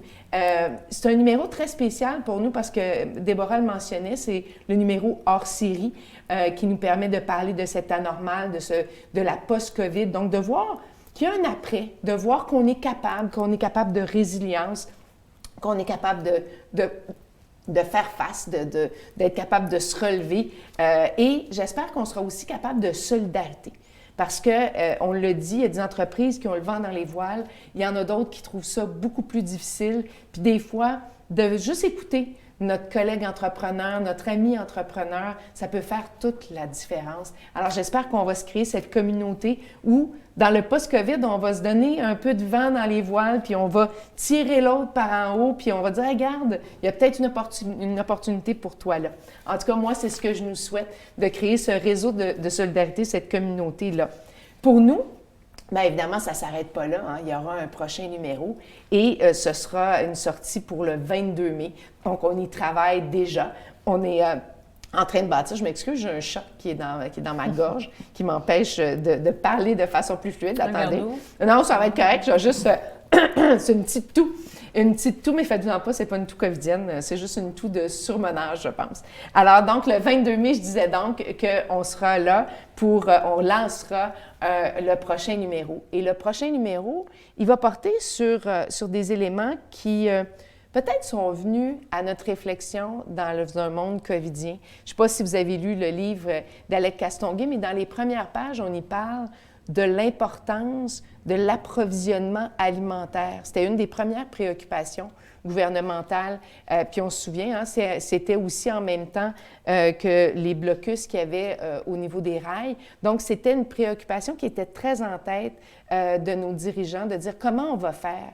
Donc, cette autosuffisance alimentaire, on a parlé de local, est-ce que ça ne peut pas être que local, mais est-ce qu'il y a des endroits où on est capable de faire mieux dans cet approvisionnement, parce que c'est un peu dans l'essentiel de la pyramide de Maslow, hein, on s'entend, l'alimentation. Alors, on va parler justement d'alimentaire et c'est notre cahier annuel sur l'immobilier. Donc, avec nos partenaires, on va parler d'immobilier parce qu'il y a des grands enjeux là aussi. On l'a vu avec le bilan de la Caisse. On doit réinventer l'immobilier, la façon d'occuper l'espace, comment nos espaces au centre-ville vont redevenir attrayants, qu'on ait envie d'y retourner. On sait que le télétravail va probablement rester, mais il y a quand même des choses qui vont se passer dans nos centres-villes. Puis, je pense qu'il y a beaucoup de créativité qui va se mettre là. Alors, on se donne donc rendez-vous pour ce prochain numéro-là. Soyez là. Vous savez que notre équipe est présente si vous avez des idées d'histoire, si vous avez des témoignages à contribuer dans ce prochain numéro-là. On sera très contente de vous entendre. Merci beaucoup. À la prochaine.